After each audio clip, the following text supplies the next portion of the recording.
Good evening. It is June 1st, 2026. This is the Guilford Board of Education.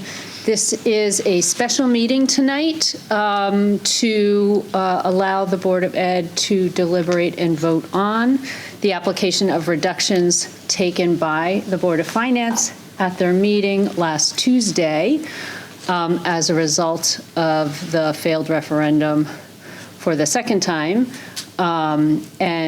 So tonight we are going to be doing exactly that. We are going to start the agenda with a public comment.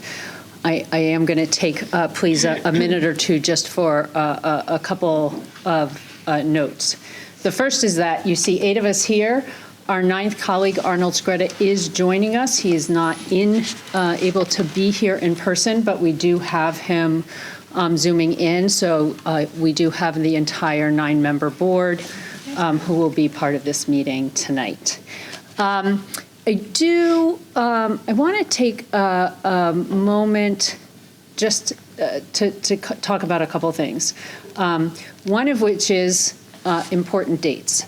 So on Tuesday, June 9th, the town will hold the town budget meeting, as they do every time before a referendum.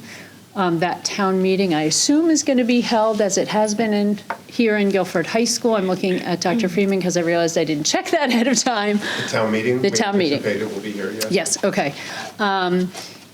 It is at that meeting that the budgets at that point that get forwarded to the town for referendum, although there is the chance, if a number of people show up and there are a number of people in attendance, that people opposed to the budget could try to have a vote to have that happen. So it isn't an unimportant meeting.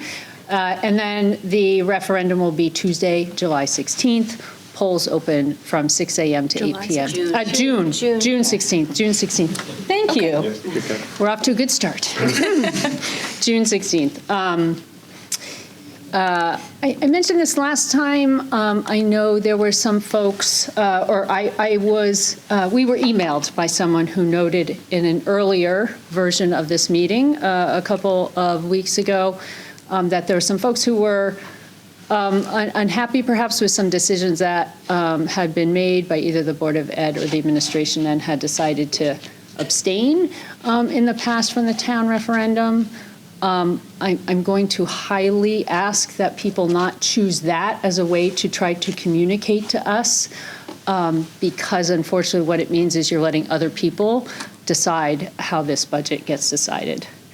I have also been asked to mention, someone reached out to me and said they were seeing a little bit on social media about people really concerned about how much the Board of Finance cut the Board of Ed budget this last time and hoping or considering whether a vote no would be a way to let the Board of Finance know that. I've been on the board for 14 years. The Board of Finance has never increased the budget after a referendum goes down. And I have zero expectation that they would do that this time. They have sat through several meetings where many of people in town have noted that they were concerned about the increase in the budget and they wanted money taken out of the budget before it went out again. So a no vote is going to be interpreted as we have to cut more. So if that is your inclination, please reconsider.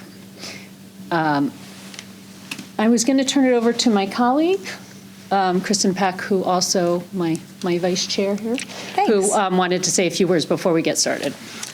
Yeah, I just wanted to remind the public that we are all Guilford residents, all of us who sit on this board, and more than half of us have multiple kids in the district right now through all different levels, from elementary up through the high school.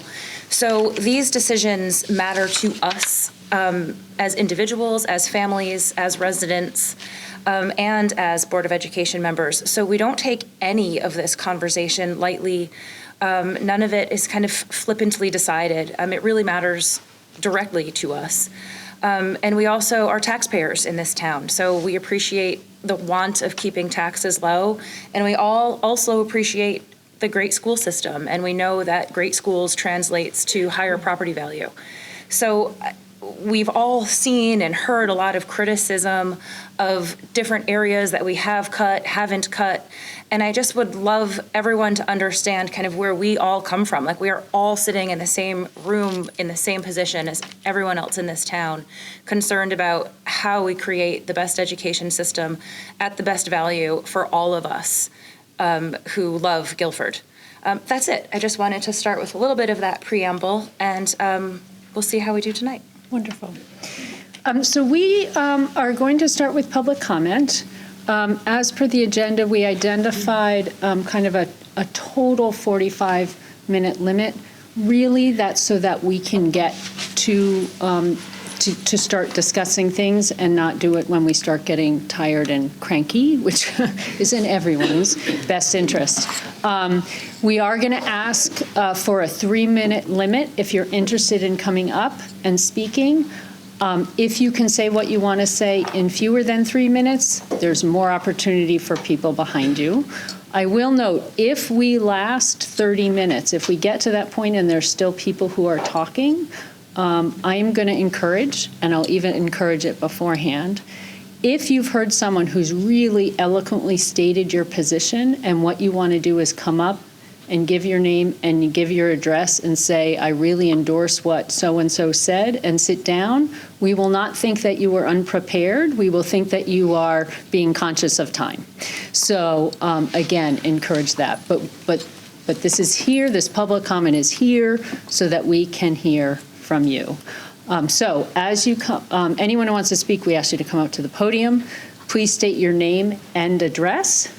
And again, keep it at the outer limit within 3 minutes. We are going to time it. It's the fair way to do it. I don't see anyone here of student status in Guilford Public Schools, but we do have students who often come for public comment. We do not expect them to give their address, only their name. And Dr. Balistraci, there is a yellow pad at the podium for name and address. It is helpful with the minutes. Terrific. And for flow, feel free to come up, state your name and address, speak, and then fill out the piece of paper afterwards while the next person comes up. All right, please, public forum, we welcome your comments. I will have it beep at 3 minutes. Okay, thank you. Who would like to speak? No need to raise hands. You can just walk up to the podium. I'll go first. Wonderful. Right Thank you. 3 minutes. Yes, please. Yes, ma'am. All right. Good evening, members of the board and Dr. Freeman. My name is Banu Pan. I live at 41 Ironwood Road. I'm the parent of an 8th grade cellist at Adams and 11th grade violinist at the high school. I also serve as secretary of the JHS Music Boosters and co-president of PROS, Parents Representing Orchestra Students. I'm here tonight not just as a parent, but as a member of the community that has watched these programs make a genuine and lasting difference in students' lives. I want to begin by recognizing the difficult financial circumstances facing the district and by expressing genuine gratitude for the board that the support this board has shown our music program over the years. I come here tonight not to make your work harder, but to share what I believe is at stake and to ask that the board maintain current staffing levels at Adams Middle School. A reduction of 0.5 FTE may appear modest as a budget line item, but I want to be clear about what that number represents in practice. It is not an abstraction. It is a person, and in a program of this size, it is a person whose presence, relationships, and institutional knowledge shape what students experience every day. And when you understand what music programs actually provide, the stakes become even clearer. Research consistently shows that sustained music participation improves executive function, working memory, and the cognitive skills that transfer directly to math, reading, and problem solving. Because learning an instrument requires a child to read notation, coordinate fine motor skills, track time, and listen, all simultaneously and over years of sustained effort. Ensemble programs then take that individual discipline and turn it into something collective, teaching persistence, humility, and resilience, not as values we talk about, but as capacity students build through daily practice and performance.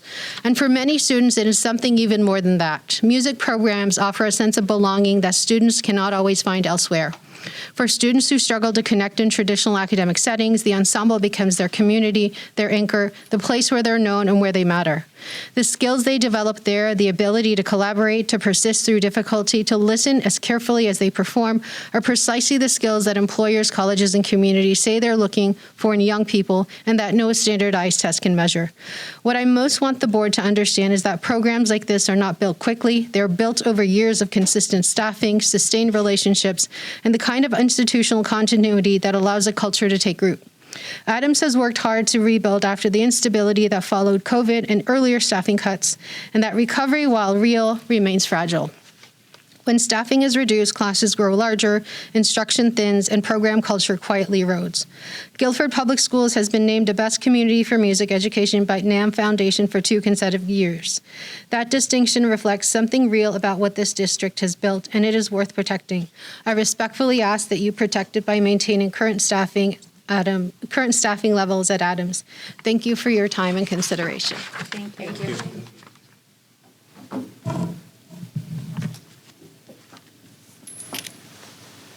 Who else would like to address the board tonight?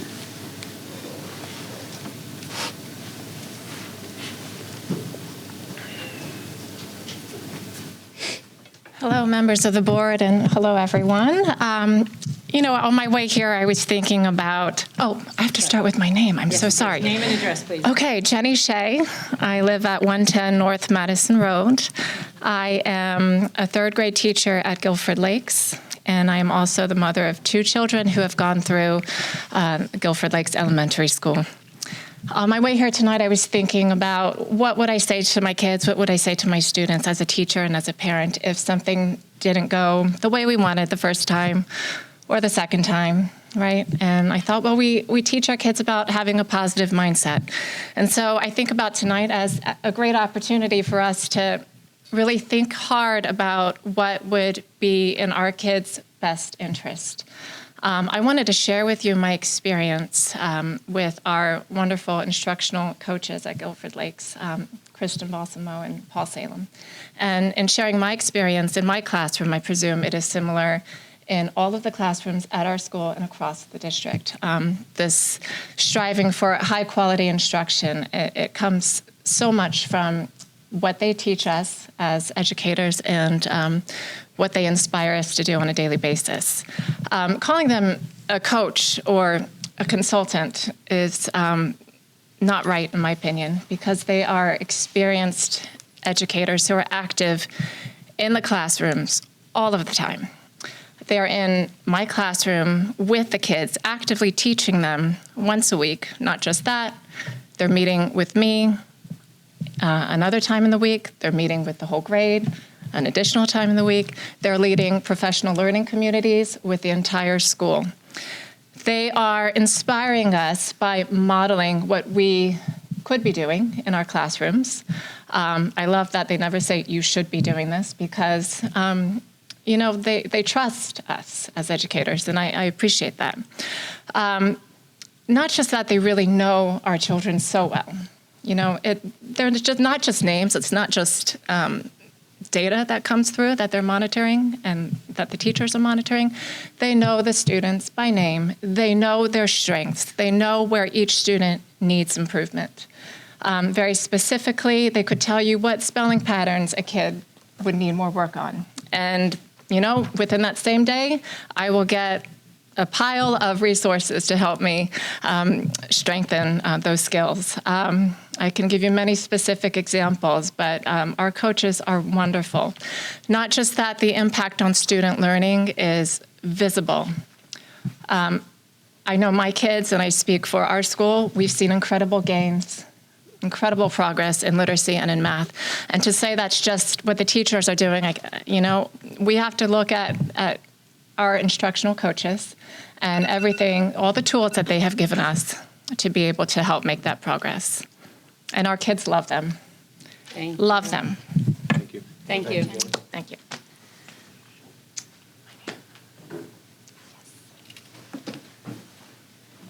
Who else would like to address the board tonight? Anybody?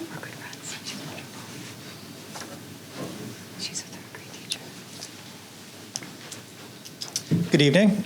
My name is Michael Donuzzo, 41 Wimler Lane, here in Guilford, Connecticut. I thought it'd be a good time for me to actually follow this. Everyone's got a lot of opinions and beliefs regarding our educational coaches, and to be respectful, I'm not going to say coaches, they're educational coaches. However, this budget has been voted down twice. This is not a necessity, this is a luxury.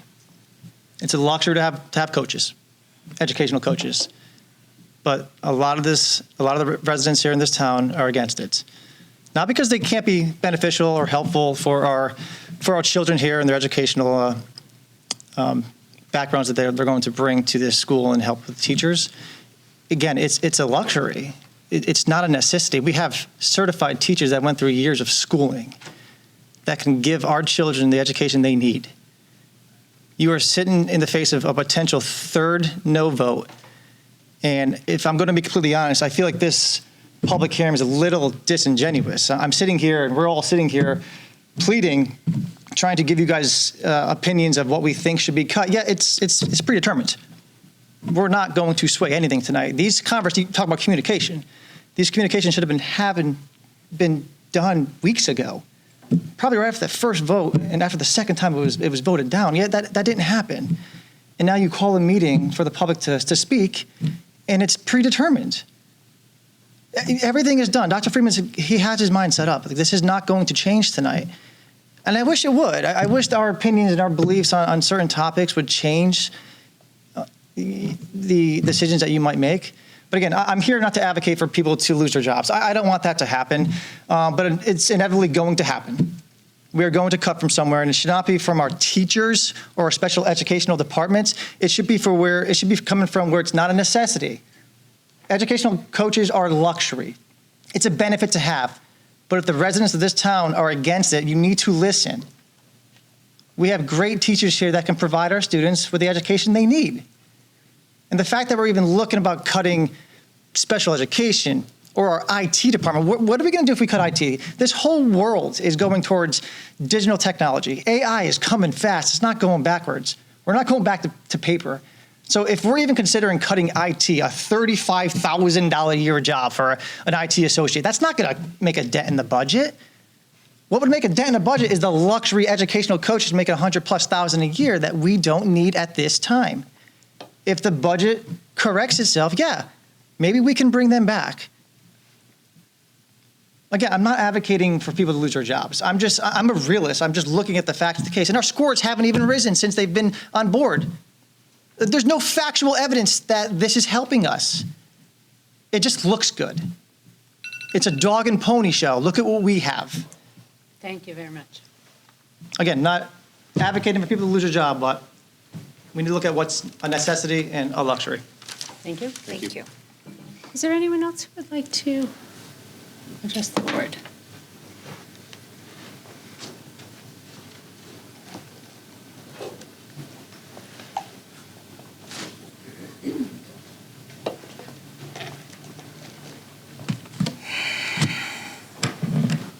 Good evening. My name is Renee Fagan, 288 White Birch Drive. I'm here tonight to raise concerns about transparency in the Board of Education's budget process. In advance of this meeting, I submitted a detailed set of questions regarding the proposed fiscal year 26 to 27 budget. My goal was simple: to be able to understand the proposal and participate in a thoughtful, informed way. My questions focused on several core areas, including requesting an org chart, staffing and salary assumptions, explanations behind significant budget changes, both increases and decreases, explanations of contracted services and operations, and clarity on facilities and utility costs. Despite these questions that I submitted yesterday, the only response I received today was that they did not have time to address my questions, not one. What I was provided with instead was a link to a list of historical documents. It has been suggested that the Board of Education budget has been politically driven. I ask, when did fiscal responsibility, accountability, and transparency become political? As Democrats or Republicans, I would expect that all Guilford constituents question how our taxpayer money is being allocated, how the public makes informed decisions without transparency. It is essential to accountability and trust. Last week, I submitted a FOIA request asking for a list of the central office salaries. Within that document, it was explained that the superintendent's salary receives $272,382.50 as the fiscal year 24 to 25 base salary. However, contractual obligations, if you read the employment agreement, show that in addition to that base salary, there's a leadership stipend in the amount of $8,500, a car allowance in the amount of $8,000, plus transportation reimbursement up to $200 a month, and a choice to forego up to 12 vacation days in lieu of paid salary. Most notable is a commitment to reimburse the superintendent position for payments made to the TRB system equal to $14,500. Note that TRB is left as an acronym in the employment agreement. Looking it up, it's the Teacher Retirement Board. All right, this brings that salary for that position up to $343,535 for that fiscal year. Where are these additional monies coming from? Where is the transparency? It's also worth noting that these TRB payments are not paid by all Board of Educations throughout the state of Connecticut. Why is our employment agreement with this superintendent an outlier? Furthermore, it's important to understand that the agreement between the Guilford Board of Education and the Guilford Council of Educational Administrators, which was already signed on October 14th of 2025 by Dr. Balistraci, and I'm not going to stop, I'm going to finish my statement. No, excuse me, you are going to stop. Okay, please, does somebody because- want to give me their 3 No, minutes? excuse me, ma'am. He's going to give me my 3 minutes. Excuse me. No, ma'am, absolutely not. Excuse You me, can- ma'am. You are welcome to make your comments within the 3 Okay, minutes. then I'll I'm not go and gonna I'll come ask back you to- again. To step back, thank you. Is there anyone else who would like to address the board? No, excuse me, there are people. You Okay. have had your 3 minutes. It is now other people's turn. Okay, then I'll get my 3 minutes at the tail end, because I'm not done.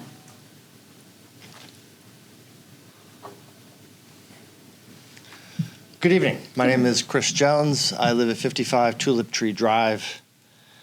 I'm a parent. I have a son in Calvin Lee Elementary School.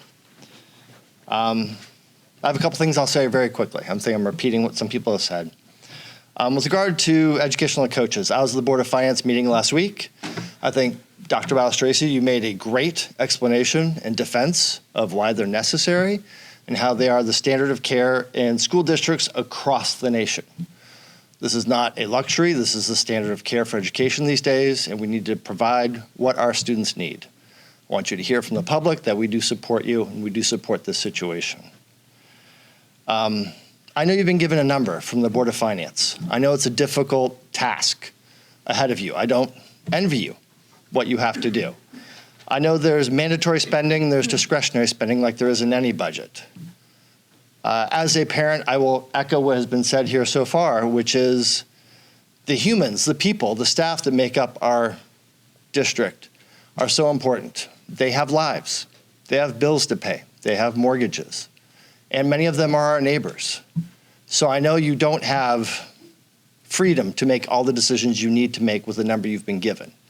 But I would advocate, hopefully, that you can, to the extent possible, protect the people. If there's a facilities upgrade that needs to be made, perhaps that can be made next year. But I want you to hear from the public that we support the people. We want to protect our teachers. We love the school district. We love this community. We think the quality of the schools make this community what it is. And I don't envy what you're doing. I know your parents. I feel like I'm preaching to the choir. But I want you to know that the community supports you. We know how difficult this is. And to the extent at all possible, please protect the staff. Thank you. Thank you. Thank you. Thank you. Yeah, come on up.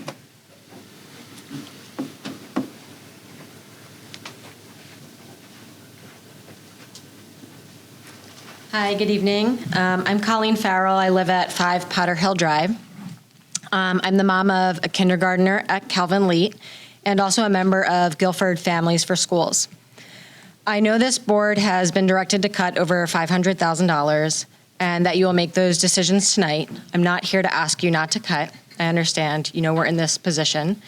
I'm here to ask you to protect the positions that have the most direct impact on the most vulnerable students.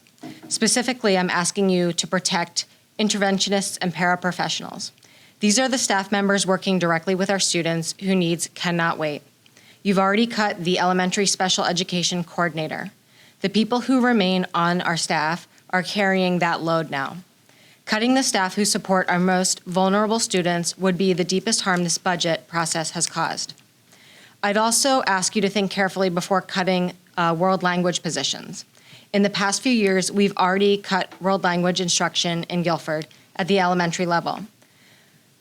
Compressing Spanish from 2 years to 1 at the middle school continues that trend of narrowing our students' educational experience at exactly the age where language acquisition is most effective.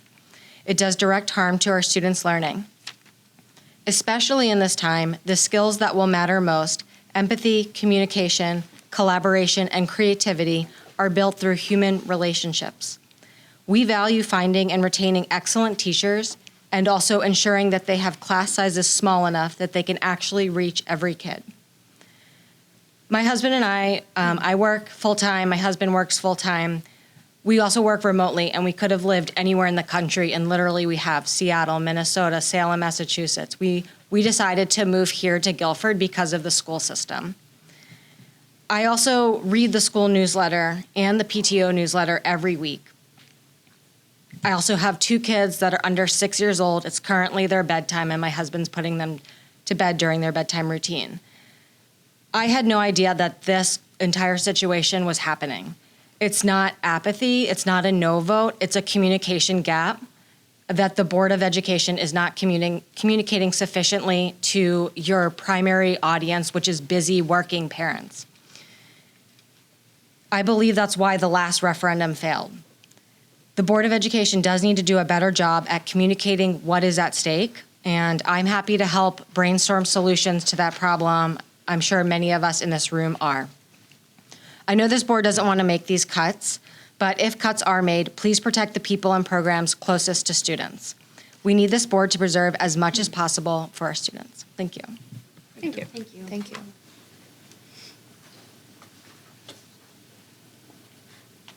Is there anyone else who would like to address the board tonight?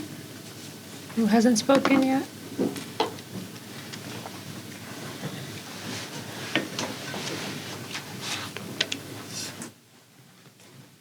Good evening. Thank you all for the service that you do for our community. My name is Ansley Roach. I live at 18 Orcutt Drive. I have a kindergartner at Calvin Leet and a younger one who will hopefully be following in her footsteps with the wonderful teacher that she currently has, that my kindergartner has. I'm just going to echo some of the things that the citizens here have already said and add to that. People are not where we should be making cuts. You were given the task of cutting $525,000, is my understanding from the Board of Finance meeting last week. In looking through the budget, it appears that there is a Chromebook budget for $440,000 for kindergartners, 5th graders, and 9th graders. I'm sure that has to do with a lot of different schools, but my kindergartner has a Chromebook, so she doesn't need another one. And in fact, I would say she doesn't need this one. And I would say, consider reallocating the tech that we already have and giving it to the students who you think need it, although I would challenge the ones that you think need it. I don't think 3rd graders need Chromebooks. I think 3rd graders need teachers communicating to them. I think they need human beings teaching them. My daughter goes to the library, and sometimes she watches a screen. A screen reads her a book. That saddens me a little bit. There's a librarian who is paid to do library science with my child and her classmates, and a computer is reading to her. I think that's not where our money should be going. We should be cutting. Yes, AI is coming, and I think we should resist it to some extent. And I understand the argument that we live in a digital world, and it will be increasingly digital. We can argue whether that's a good or a bad thing, but let's just say it's not good for children's brains. It's actually not even good for our brains. Try putting down your phone. So I understand that we need to teach them and prepare them for this world, but their brains are very premature or immature. They're developing, and it's not the time to give them an addictive piece of equipment. So we don't expose kids to drugs, gambling, that sort of thing, because they don't have the cognitive skills to manage it. And so I say, let's push back when we expose children to screens in the classroom, reallocate what we already have. There's tons of tech in these classrooms, reallocate it to the older kids, and please take it out of the kindergarten classes and arguably the elementary schools. Thank you for your time and consideration. Thank you. Thank you.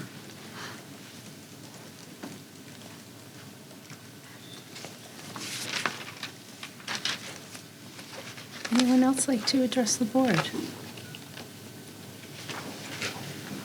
No, excuse me, ma'am, you have had your 3 minutes. I do, but I do want to. No, I'm sorry, there's someone coming up. Please go right ahead.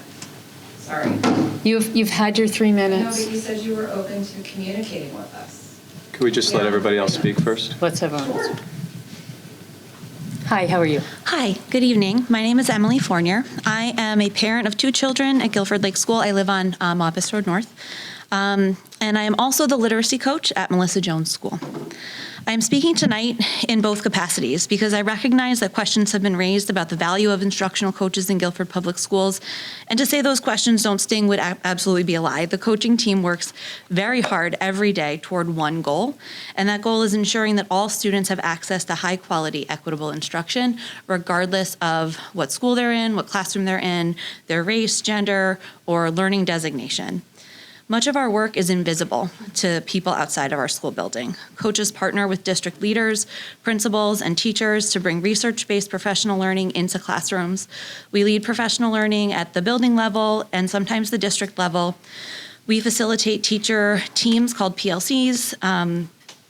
We analyze student work and data to determine if our intention had the intended effect. We support teachers through coaching cycles. We support our MTSS system by working to strengthen our Tier 1 instruction. And we support teachers in strengthening their small group protocols if students don't respond to our Tier 1 instruction.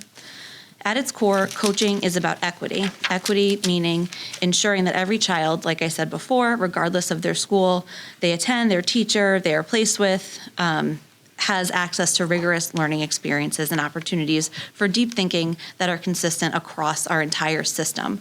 Coaching is not about fixing teachers. We know that the teachers in Guilford are absolutely wonderful. They truly move mountains for students, and it is our charge to make sure that in all classroom, students are accessing high-quality instruction. As both a coach and a parent, I have seen the impact of coaching. My daughter has dyslexia. She receives special education services in both ELA and math. I listen to her teacher speak in PPT meetings, and I hear the same language that we use at Melissa Jones in the PPT meetings, where she talks about the scaffolds that she uses, the ways that she provides my daughter with access to the Tier 1 curriculum so that she feels true academic belonging. She comes home and she says, "Mrs. Willett makes math fun." And that is because she works with coaches. I hear the language. I have a unique perspective because I know what to listen for. So when I hear it, I see the impact of the coaches directly. My son, he struggles as a reader. He has for years. He got a 3 on SBAC because his teacher worked with a coach to get more knowledge about phonics instruction skills that she then used, and he was able to then get a 3 on SBAC. This year, he chooses to read books all the time, which is a dream come true. He walks around the house reading. His teacher worked with coaches, and that is why he is reading the way he is. Thank you for your time. Thank you so much. Thank you. Is there anyone else who would like to address the board? And you're not allowed. Everyone has been told 3 minutes. It was on the You made agenda, that 3 decision, minutes. Not us. I did make that decision. You're correct. Yes, you did. Yes. You also made the decision to sign. Is there anyone else that would like to speak? Signing this town for 3 years to giving the administrative staff an increase of 7% Excuse me, ma'am. year over year. I'm going to have to ask you to leave the meeting if you can't respect the I would be more than happy rules. to make that statement. Thank Is there you. anyone else who would like to Renee Fagan. address the board And I'll tonight? also say on my way out that it's a great Is there anyone else who would like to personal address impact, the because board? 2 members of that board have been Okay. very, very dismissive to me personally because I take a stand. You know who you are.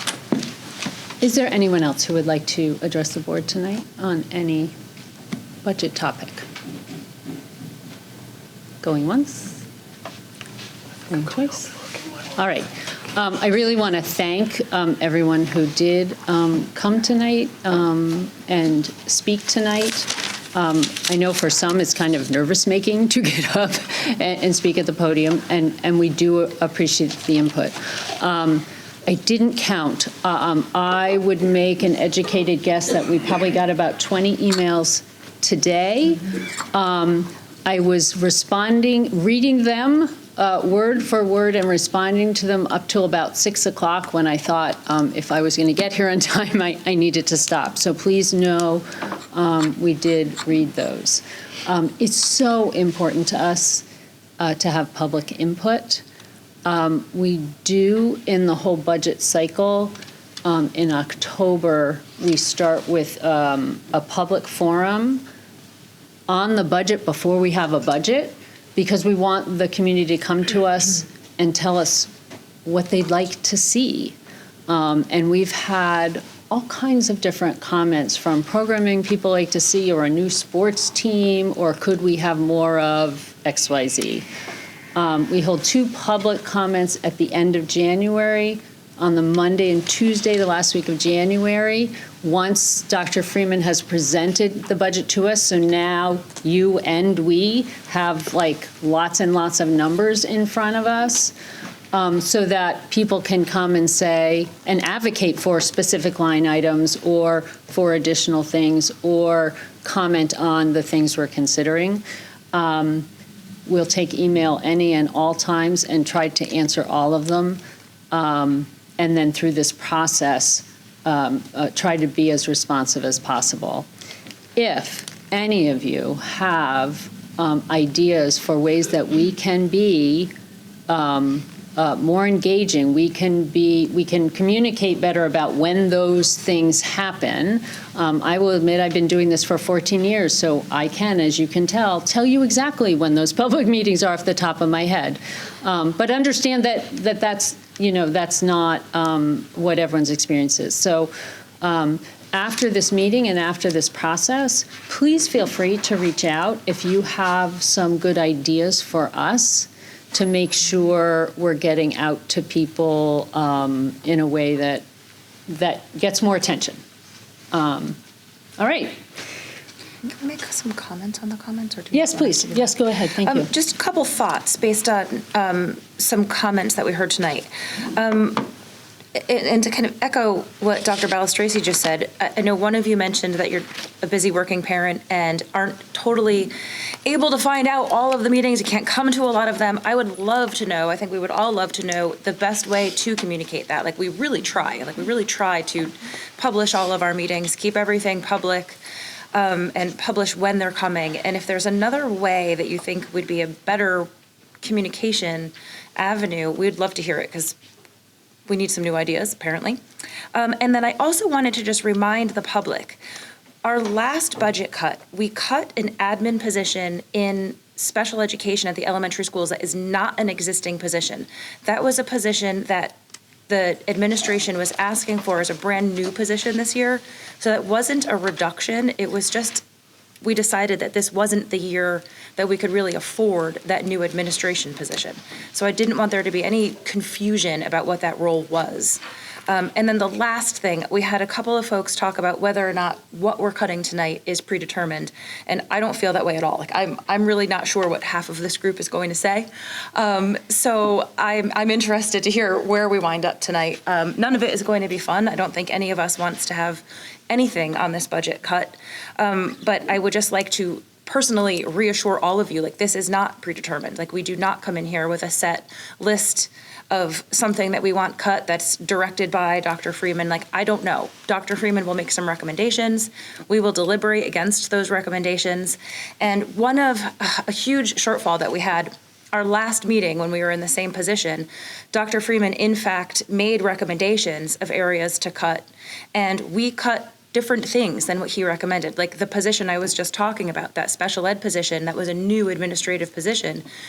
Dr. Freeman really advocated hard for that, and we as a board said we just don't think we can afford that this year. So, in fact, I do think this board is very open to public opinion. We're open to each other's opinions. Dr. Freeman's opinion influences that, but does not drive exactly what we choose to eliminate from the budget. That's it. Well said.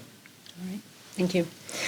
So what we are going to do, I am going to turn this over to Dr. Freeman for a few minutes. One of the things we do, because Dr. Freeman is our superintendent and is running the schools, the person we hired to do so, we ask him when we're in these positions, he and the administration, to walk through some of their recommendations for where these cuts come from. As Ms. Peck just noted, we take that very seriously. We sometimes make different decisions, right? We have a lot that we're all trying to consider. But because of how closely Dr. Freeman, Dr. Goss, Mr. Hamill, Ms. Trudeau are to the budget, the system, the workings, it's really important to get their recommendations. So I am going to turn it over to you, Dr. Freeman, because I know you have thoughts on this $525,000 cut. I appreciate that, Dr. Balistracci. Thank you. I do have a document to share with all of you that lists a large number of areas that I believe need to be discussed tonight, and does once again cluster a package of those areas into my recommended $525,000. I continue to appreciate how I have the opportunity to partner with this board. I get to make recommendations, I get to explain those recommendations, I get to justify the items that I have not included into that recommendation, and then this board consistently makes thoughtful and balanced decisions.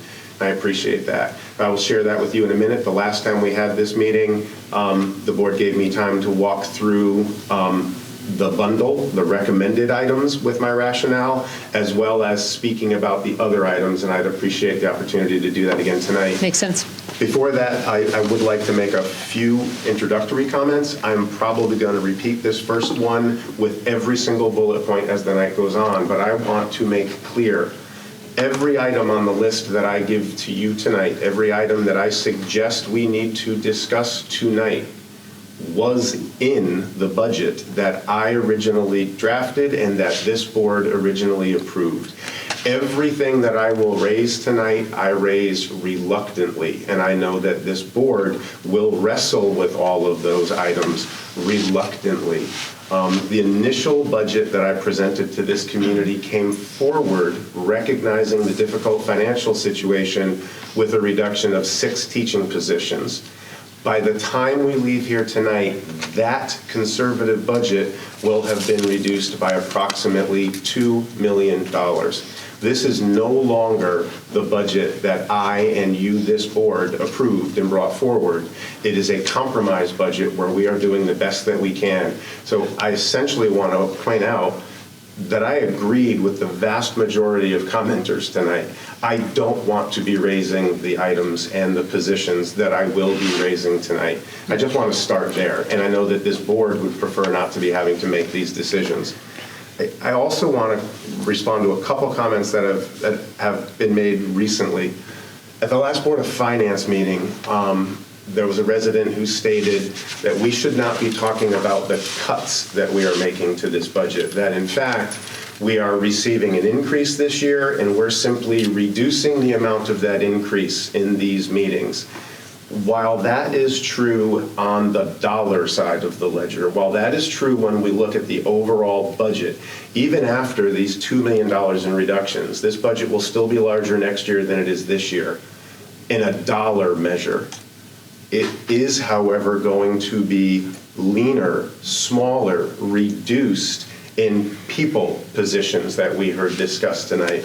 This budget is going to have somewhere between 10 and 13 fewer teaching positions in the budget. And in that number, I'm including coaching positions. It's going to have fewer custodial positions, para positions, clerical positions. All of those positions will be reduced in this budget. Those are reductions. The budget increase needs to absorb costs increase. Somebody mentioned the non-discretionary cost increases that we are experiencing. The cost increase will absorb the increased medical costs, the increased transportation costs, fuel costs, and general inflation that this budget is experiencing. And we can't refuse to pay those bills. So while we absorb those non-discretionary costs, we are making real reductions reluctantly here tonight. I also want to talk about, to some degree, the approach that I have always brought to reductions and that we have always worked with collaboratively as a leadership team. When making reductions to the school budget, I have always adopted a distributive strategy that rather than cutting one whole program, rather than ending a whole thing that we do, we have tried to distribute those costs equitably across the entire organization. That is what we have followed in the first 2 rounds of cuts, and that is what the model that I will share with you continues to follow tonight. So as we go through, and I'll repeat some of these, but as we go through, when you look at the overall teaching cohort in the school system, we currently employ about 330 teachers today in Guilford Public Schools. And again, I am including coaches. Instructional coaches are teachers. When we absorb that 10 to 13 reduction in teaching staff, we will have reduced our overall teaching staff by approximately 3%. I am going to be recommending another instructional coach to be reduced tonight. This will be the 3rd instructional coach. That's a cohort originally of only 14 individuals. We spent 16 years building up the coaching cohort from 3 when I arrived to 14 that we have in the district now. Those 3 will be a reduction of over 20% to the coaching cohort. That is significantly larger than the reduction to the overall teaching cohort. When we look at the clerical cohort, we've reduced it by 5% already in this budget. Custodial staffing has been reduced by 3% in this budget. We have not yet spoken about the interventionist cohort at all, but we will talk about those positions tonight. So again, as I have looked at the entire operation in Guilford Public Schools and attempted to be distributive in where those reductions fall, the coaching cohort has already received a reduction in orders of magnitude of any other portion of this organization. So as we talk about those positions tonight, I just wanted to begin with that sort of overview. So with all of that said, I have the working document that you have seen before.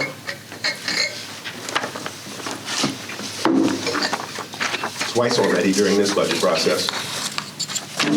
And again, if I may, I'd like to start with the first 5 bullets. 5 bullets together that represent my recommendation for the $525,000 reduction. There is, however, approximately $400,000 of other items that I believe we need to discuss. We discussed previously, we should touch on tonight, and I would appreciate the opportunity to explain why they didn't move up into my recommended package, if that's okay. Yeah, go ahead. Okay, so the first item comes with an additional artifact. We know, I think everybody knows, that the single most important driving factor in this year's budget bill has been our medical cost. Page 52 of the original budget book dealt with our medical increase this year. We absorbed a significant medical increase. In fact, over the last 2 years, we have given up 10 years worth of gains that we had made in our medical budgeting. This board knows that last year, during a difficult budget season, we agreed with the town to reduce our budgeted medical spend by $585,000. That reduction was counting on the medical surplus account to allow that reduction to be responsible. We will make it through this year, and that reduction we have managed. It's like floating the budget on a credit card to some degree. We reduced the budget without the actual dollars coming in. When you look at the second column on that document, you notice that this year, in the budget that we have built, there hasn't been a similar reduction in the budget. So we went from artificially reducing by $585 this year, going all the way back to 0, and it has required us to close that gap to manage that cliff all in 1 year. Last year, we had multiple conversations with the town financial office. We had several conversations with our medical consultant, our medical insurance consultant, and what we would like to do this year is carry, again, a negative. So rather than going from 585, a negative 585 to zero, we would like to carry a $200,000 decrease to the dollars that we are budgeting currently for health insurance. That's not going from 585 up to 785. That's going from 585 down to 200,000. Next year, we would propose that we then bring this back to zero. It softens the cliff. It allows us to go from the full 585 to zero over 3 years rather than just absorbing it in 1 year. And I just thought that the simplest way to describe it was to show you page 52 with the adjustment that I am suggesting. A negative at the bottom of that column of $200,000. That would allow us to reduce the budget by $200,000. It continues to be moving in the right direction of getting back to zero and scratch for our medical spending, but it understands that this year is only worse than last year. So instead of getting back to zero, we cut that debt in half. At this moment, I'm going to invite Linda to correct everything that I got wrong in that explanation. No, you got it right. The only thing that I want to add is when we originally decided on taking the $585,000, the plan was to phase down. Right, absolutely. Exactly that, the use of that fund. So this would actually get us back to what our original plan was to phase in this to lessen that cliff. It's important to note that medical insurance is done collaboratively with the town. So the reason we were discussing this with the town and with the insurance consultant was to make sure that it fit within everybody's plan. We weren't asking the town's permission. They don't make fiscal decisions for this board. But because insurance is a collaborative exercise, we want to make clear that the First Selectman and the Finance Office downtown do agree with this. And Joe Spurgeon, your medical insurance consultant, also agrees that at this point, in facing cuts of this magnitude, that this would be a responsible way to move forward and go a long way to reaching that 585 target that we need to reach tonight. The first 200,000 will come out of medical insurance if this board approves this decision.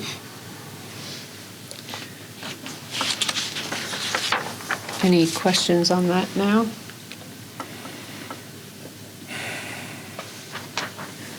We do have, we took that with the town. So it was a joint, I'm looking at Linda because she's also the great corrector. Additional 160. So Right, right. I think we were, it was like a 750 total that we took out of the medical fund. Correct. And had talked about gradually putting it back.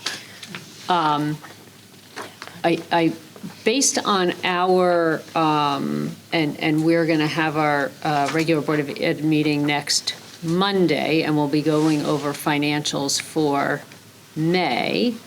But based on the projections for the end of the year, I think we're going to find ourselves in a little different position than we have the past few years and have a little bit of a surplus. Correct. So this board knows that in special education spending specifically, special education is annually the most volatile line that we have and the most difficult to predict. This year, for a number of reasons, special education has come in under budget, as well as a few other lines in this current fiscal year. So while we will be carrying that $200,000 credit on the town side, we expect that we will be able to return at the close of this year significantly more than that to the town at the end of this fiscal year. It is unusual for us to have more than six figures at the end of the school year. It's significantly unusual to have a return that could be $300,000 or $400,000. We will realize that this year.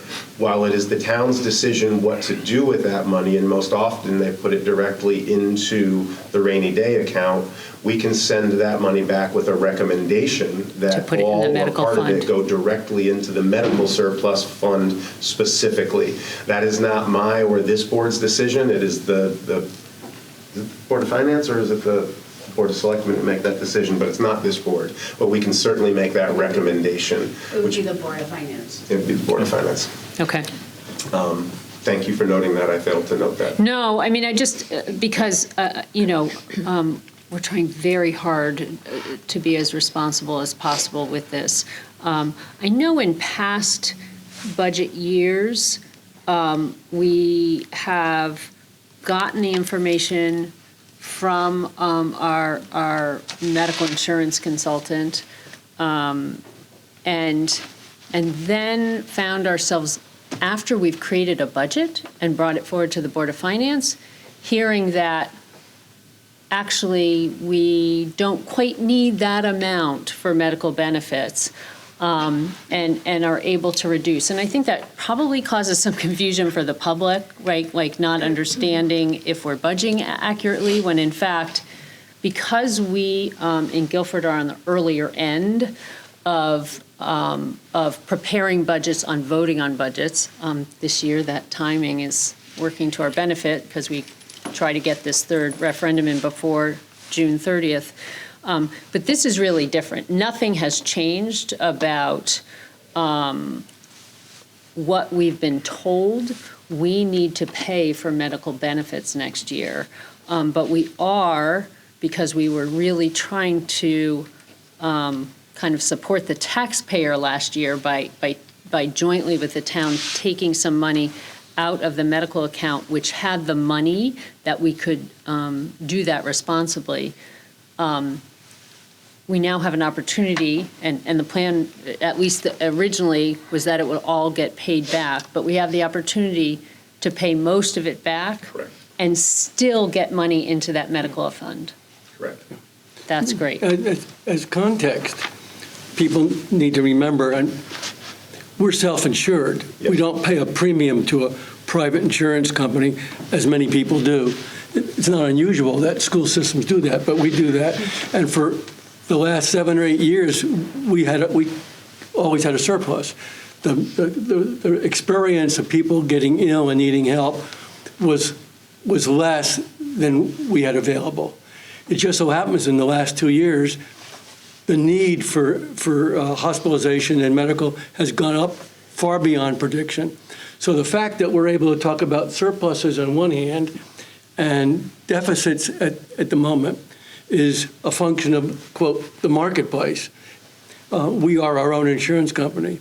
And for those who have, in previous meetings, accused us of not going out on the market where it's always cheaper, that's the supposition. We've been saving 8 to 12% per year compared to using private insurance. So fiscally, the town and the Board of Education have been responsible. And last year, 2 years ago, we went out and actually looked at the market again and still found out it was better to self-insure. And so some of the critics have criticized people as if we never thought about this. Well, the fact of the matter is, we think about it all the time. And are forming a committee to look at it, and we'll be forming a committee to look at it again, because this is a lot. It's a significant increase, right? We're talking about $2.5 million just on the medical line, right? It's broken. We need to fix it. I mean, it's ultimately something that we have to do in conjunction with the town. If it starts with a committee, it starts with a committee, but we have to start somewhere. Yeah. There are other options. Whether or not they're going to be better fits for Guilford is yet to be determined. But this is going to be one of those games where some years you win based on usage, and some years you don't. The last 2 years have been trying. And Mr. Delventure, I agree with that completely, and I want to add to that, there have also been comments made that the insurance package is too rich and that it needs to be reduced.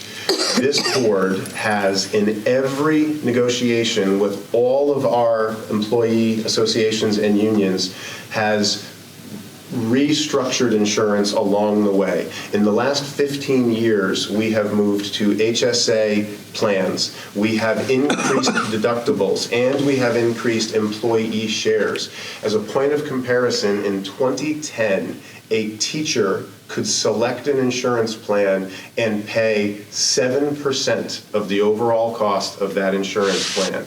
Today, every teacher, every employee in the school district pays more, like 21.5% of the cost of every insurance plan.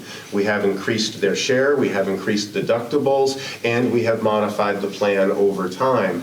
I think the brokenness has been outstripping our plan changes, and we need to find a better way. But I don't want the community to believe that we've been sitting on our hands and not addressing this. Right. We are not throwing bags of cash at our employees to address their medical concerns with. We've done everything we can, and again, we were decreasing medical costs for a period of about 8 years. And in the last 2 years, we've given back all those savings with the extreme increases that we've experienced in the last 2 years. It's also a balance too. I mean, just like a business, it's, benefits are a mechanism to attract and retain. Yes, and unfortunately, this isn't looking good right now for either the town or for our teachers. And so, we do need to put a lot of effort into what comes next with healthcare in this town, not just the Board of Education, but the whole town. So, I do want to ask a question about the special education line item, because I think some of that, and you can correct me if I'm wrong, has to do with investments that we've been able to save. How much can be attributed to what we're doing in-house with special needs, particularly the Guilford Institute? You're asking about the fact that this year we are underspent in tuition. So there are a number of things happening. For the last 10 years, we have been building capacity in the school system to keep more of our more challenging students in district. And in fact, Guilford was ahead of the rest of the state in moving in that direction. The state now offers local community seed grants to build local capacity to keep more children in Guilford and spend fewer tuitions when you need to send students out. Over these 10 years, we have grown and built out our pre-K programs all the way through to an alternative high school that didn't exist 10 years ago, to Transition Academy, the Guilford Transition Academy that services students from the age of 18 through the end of the school year in which they turn 22 if they continue to require special educational services. We have a similar transition program that we do in collaboration with the towns of Madison and Clinton. So we have built all of that local capacity, and we have been working to move more of our own students into those slots and reduce what we pay outside in tuition. Just prior to the pandemic, we had reduced what was approximately annually 50 students who were outplaced in Guilford to about 25 students a year who were outplaced in Guilford. That number has crept up again since the pandemic. We do at times outplace students. What happened this year is a combination of both that historical trend of working to move more of our students into the local created capacity that we built, but more significantly, it was also just a series of changes that occurred to a really small number of students, but students who carried significant tuition costs. And so students saw changes in their placements, in their residence, or in their status with us as students for a number of different reasons. What is unusual in this year is that oftentimes those changes happen in both directions. And while we may bring a student back from a really expensive tuitioned out placement and reduce cost there, we have another student locally who is beginning to experience more challenges and needs to go out for at least a period of time. And so they often offset, or as this board knows, we more often than not run in deficit. It is really unusual this year that all of that volatility broke in one direction and often almost completely resulted in us not having to spend tuition dollars that we had budgeted last year. It is an unprecedented year in my time here in Guilford to see that number of changes all break in the same direction, which leaves us with the ability to return money to the town and ask them to direct it to the medical fund this year. And it's an important point to make, because it just shows how certain investments actually yields greater results, because it not only is saving but it's keeping these students in district. We're seeing them around town. We're seeing them at local businesses. This is where we should be investing our dollars to continue to grow this program. We've talked about finding a new home for the Transition Academy. It needs to be a priority because, again, we're showing the results of it, not just in the dollars, but also the students enjoying being in town. It is first better for the children of Guilford to be educated in Guilford, and it is secondarily a prudent fiscal decision to keep those students in district, as the state of Connecticut is now trying to incentivize other communities to do. We have had other communities coming to visit those types of programs that we have built out in Guilford for years now. When Mr. Trotta sat on the Board of Finance, he used to ask me every year if these would ever turn into revenue gen. We do, at a very small level, have other local districts who now seek out Guilford programs as sending districts. So we would never accept a student from another community if it would make class sizes too big or unwieldy. But where we have capacity, we have been able to accept children from other neighboring districts, provide their service, meet their needs, as well as the needs of the Guilford students in a really high-quality program, and then build those sending communities. It's not something that we do to make money, but when we have the opportunity, it's a fortunate offset to be able to have. And the board sees that every year, every month in your tuition report. Yeah. Excellent. So that's just the first item. I was just going to say, we'll move it along. No, but this was important discussion. So essentially, it's an opportunity to take 200 out of the medical line. It is not coming out of the amount that we will have to pay next year for our employees. It's coming out of an amount we are in the process of returning to the medical fund balance. And we have the opportunity to actually return money to the town and make the recommendation that they put it in the medical fund balance to do that in an immediate fashion. Excellent. It is important for us to note that Board of Education budgets only exist in one calendar year. And so while those are two things that are separate in two different calendar years, the town does run a budget that cuts across time and space. And so while we have to view it as two separate actions in two separate years, the town can recognize the fungibility of those funds and recognize that one can offset the other, although in our budgets that can never happen. Does anybody else have a question about this before Dr. Freeman moves through the list? We're explaining a reduction to the tax base. I just want to make sure everyone's clear on that. Absolutely. No, absolutely. All right. The second item is a little bit similar. It is fairly straightforward, but I do want to place an asterisk next to it. We are suggesting here that we additionally reduce the professional development line by an additional $70,000 this year. I do want to note that that is professional development outside of what is provided in-house by the instructional coaches about whom we have talked so much over these last several months. I further want to note that this is a significant reduction to what is left in the professional development line. We also know, again, sort of two things being true at the same time, we also know that the governor sent additional funds to municipalities for educational costs. We do know that Guilford is receiving an additional $70,000 in ECS funding. That has traditionally always gone to the town. There's an expectation that that will go to the town this year, but I believe that there is at least an opportunity for some conversation with the town moving forward. So this reduction, we believe we might be able to offset this year because of other funding opportunities at the state level flowing to Guilford. In either case, this is an item that I want to asterisk for this board because I see this as a significant one-time reduction, and next year we would want to put these monies back. If we begin to curtail professional development and don't build it back, we will begin to see a spiral where we're falling behind rather than staying at the cutting edge.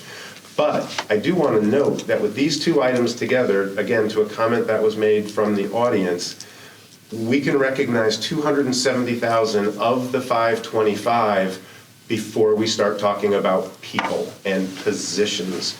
So while both of these are a little creative. Both of these involve a lot of explanation and a little bit of crossing our fingers. I believe it's important at this point, when we are talking about the $2 million cut that we are absorbing, that we have these kinds of conversations about numbers of this magnitude, to do everything we can to stay away from the people and the positions who support our kids in our buildings every day.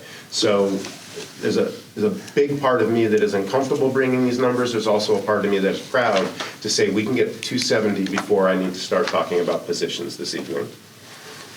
And this 70, sorry, this 70K was from the recent budget bill that was passed, is that? So the 70 reduction that I'm naming is specific only to the professional development, and it would be a reduction. We will, as a community, be receiving $70,000 more this year in the ECS grant than we had anticipated. And while that number is usually booked by the town as revenue, grant revenue with all the other grant revenue, and is not usually a one-to-one reduction for our budget, I'm again pointing out that we're making this reduction because we're seeing an equal amount coming in. And to some degree, you have to squint to see it, but I see it as an offset.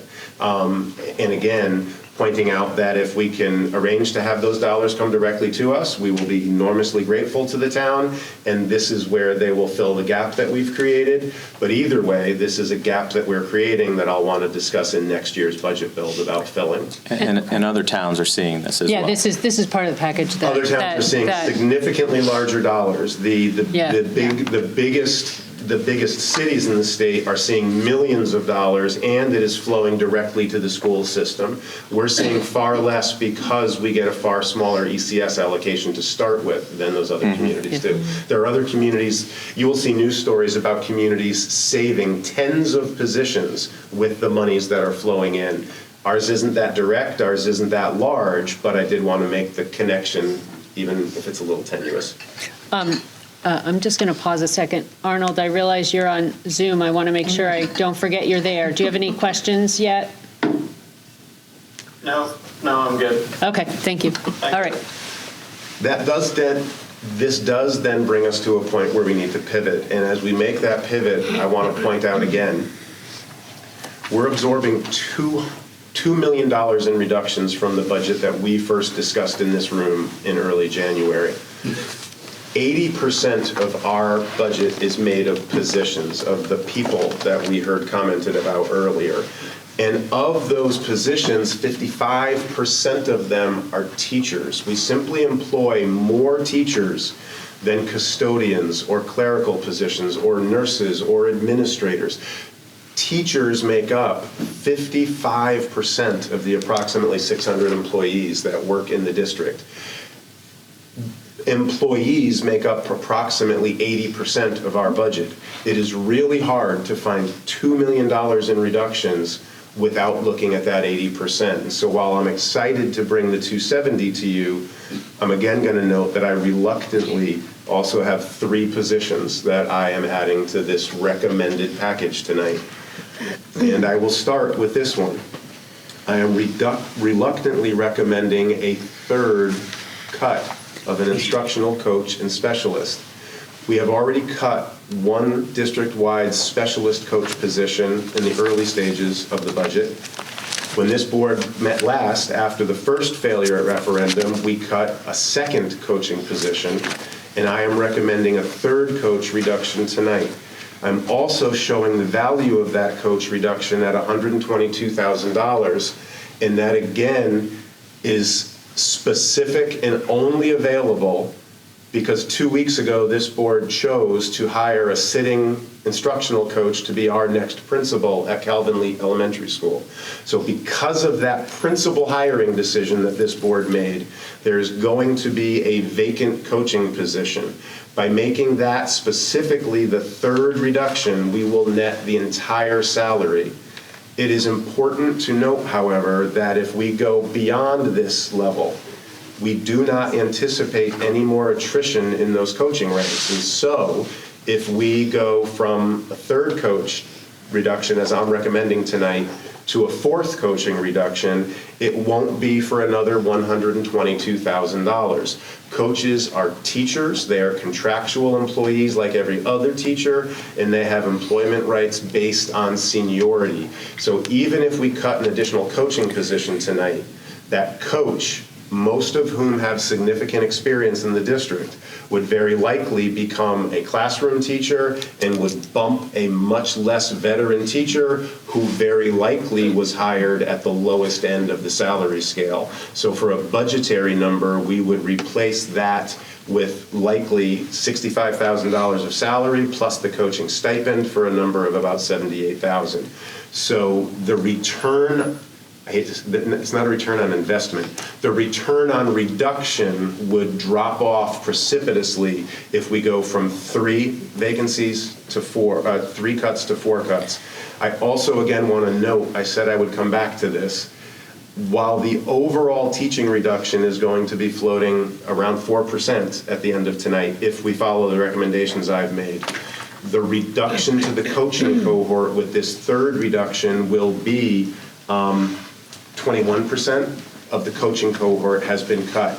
If we take a fourth, we will be approaching 30% of the coaching cohort that we will be reducing in a single budget year after spending 6 years of slowly and carefully building that.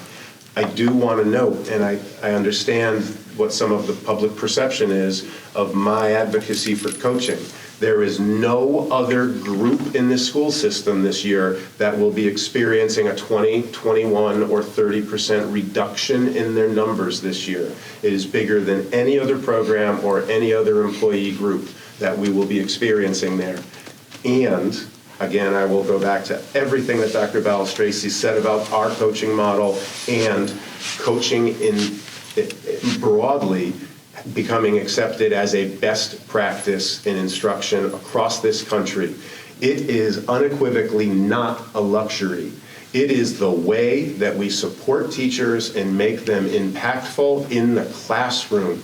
That would be like suggesting that the Yankees pitching coach is a luxury because they hired good talent, or that the resident doctors in the operating room and ER are a luxury because the doctors in training already finished medical school, so they don't need additional on-the-job learning.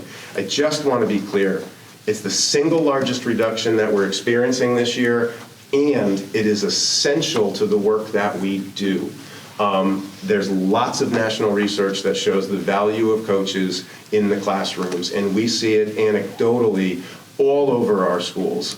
So I just want to be clear, it is not a luxury. So this position then on the list represents a reduction, a potential reduction of $122,000. It also does not represent essentially an equivalent reduction in force or what we would term a layoff. So there's not a person, if we took this, that would have to leave the district and not be employed anymore by Guilford Public Schools. Yeah, and actually, Okay, I great. appreciate you noting that. Yes, again, because we have hired a coach to become a principal, we have a vacancy, we will make this cut, and we will not fill that vacancy. So this reduction will in no way generate a layoff. A layoff, okay. And in fact, if I could take a moment to say here, I should have done this during my opening comments.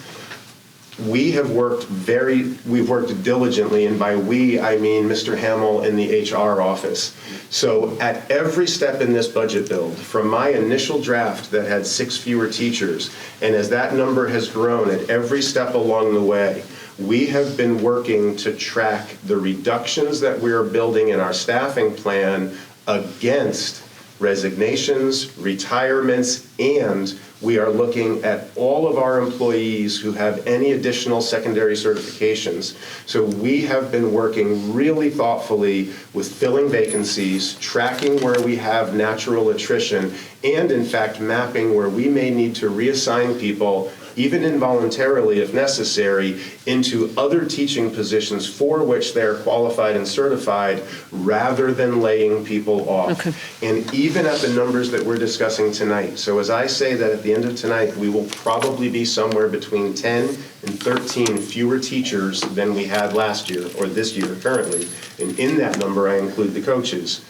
Even at 13, we project that we may walk away with 0 or maybe 1 layoff. We have worked very hard to protect the people who are working in the schools and to make sure that everybody lands in a position before we simply start laying employees off. And that's really important to note. And Yeah. should have done it in the opening, but I appreciate the reminder now.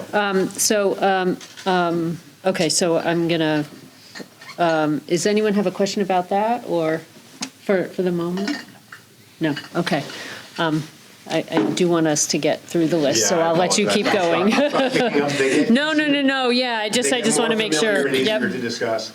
The next item is 1 FTE of various courses at the high school. It's important to note a couple things. 1, we have already reduced the high school by 1 FTE reduction. That was part of the base budget that I brought forward. That's part of the 6 I keep referencing. This would be a second reduction of 1 FTE at the high school. We are not seeing this as any full-time position. We are seeing this as individual course sections that we would trim in a number of areas. So, for instance, we often schedule 13 sections of freshman and sophomore history to be delivered by the social studies department. What we would be doing this year is, instead of offering 13 sections of freshman history, is we might offer 11 or 12 sections of freshman history. A full-time teacher at the high school teaches 5-year-long courses. So when we're talking about a reduction of 1 FTE at the high school, it would be 5 sections that wouldn't be offered. So it might be 2 fewer freshman English, 1 fewer sophomore English. That's 3 of the 5 that we would be needing to get to. We have also, and that would be spread across the approximately 10 departments at the high school. Again, we wouldn't be cutting all of the art classes or all of music. It would probably fall predominantly in social studies, science, English, possibly some world language offerings. It would be fewer sections. We don't believe it will force us to not offer any classes, and to the best of their ability, the high school administration will try not to eliminate singleton courses. So if there's a course that's only offered once, that's not the one we're going to cut. If there's a course that's only offered twice, we will try really hard not to cut there. But sometimes numbers drive us to do that. We don't want to offer a course that is offered twice and may only have 7 students or 6 students in each section. We might collapse those. What's difficult here is that we don't do the final scheduling until the student choices are completed. We schedule classes based on student requests. So I can explain what will likely happen, but I can't specifically tell you what will happen. We have also experienced resignations and retirements at the high school, primarily in the departments of PE and science. So again, even though this will become 2 FTE reductions at the high school, this will certainly not need to lead to any layoffs, and we don't believe it will even lead to people experiencing a reduction in their. Sometimes we've had teachers who were full-time this year, but only teaching 80% schedule in the following year. We do not see that happening. Additionally, we have had high school staff who have completed secondary certifications and become more flexible to us. So we have teachers who can teach special ed classes and Italian classes. We have teachers who can teach business classes and Latin classes. And the state has loosened up some of their restrictions, allowing more social studies teachers to teach business and personal finance classes. So we believe we have the flexibility at the high school to make this reduction. Again, it's also important to note the high school has dropped below 1,000 students for the first time. We're down into the 900s this year. We will be again next year. So we believe that we have the ability to absorb this reduction. Again, I will note, I know that the board has looked at this recommendation from me in previous meetings and rejected this recommendation in previous meetings. We're at $2 million. We believe this is one that may impact flexibility, but it doesn't take away any offerings, and we believe it's time to revisit this recommendation seriously once again. I have a question. Yep. I want to put it in English. This is not reducing anybody from a 1 FTE to a 0.8. We don't believe it will. Don't believe so.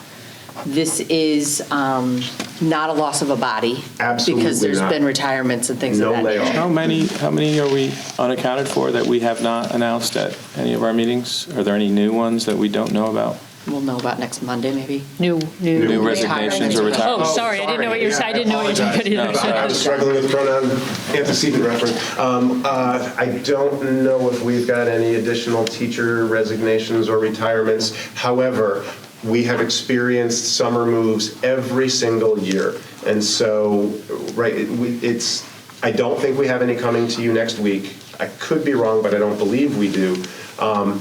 But we have experienced somebody whose family relocates or somebody who rethinks their career or some other personal change. Every summer we've seen staffing changes. There hasn't been one that we haven't. But again, we have seen resignations at the high school, or retirements rather, resignations and retirements both in the PE department and the science department. And I'm trying to remember any others off the top of my head. Just a follow-up, though. Let's say none of that happens. Let's say this year's miraculous, we don't get any of those. This does potentially result in a reduction of from a 1 to a 0.8 or... It could possibly, yes. Okay. But again, right, it's... But we just don't know. Yes, and to be really clear, we have made those determinations before when they simply haven't been budgetary at this level. We have done course selections. We offer lots of really sort of specific courses in world languages, in arts areas, in music areas, and at times we have simply not filled an entire workload for a certain certification and had to inform employees that we don't have 5 courses, you're going from 1.0 to 0.8. It is not an unheard of situation to occur.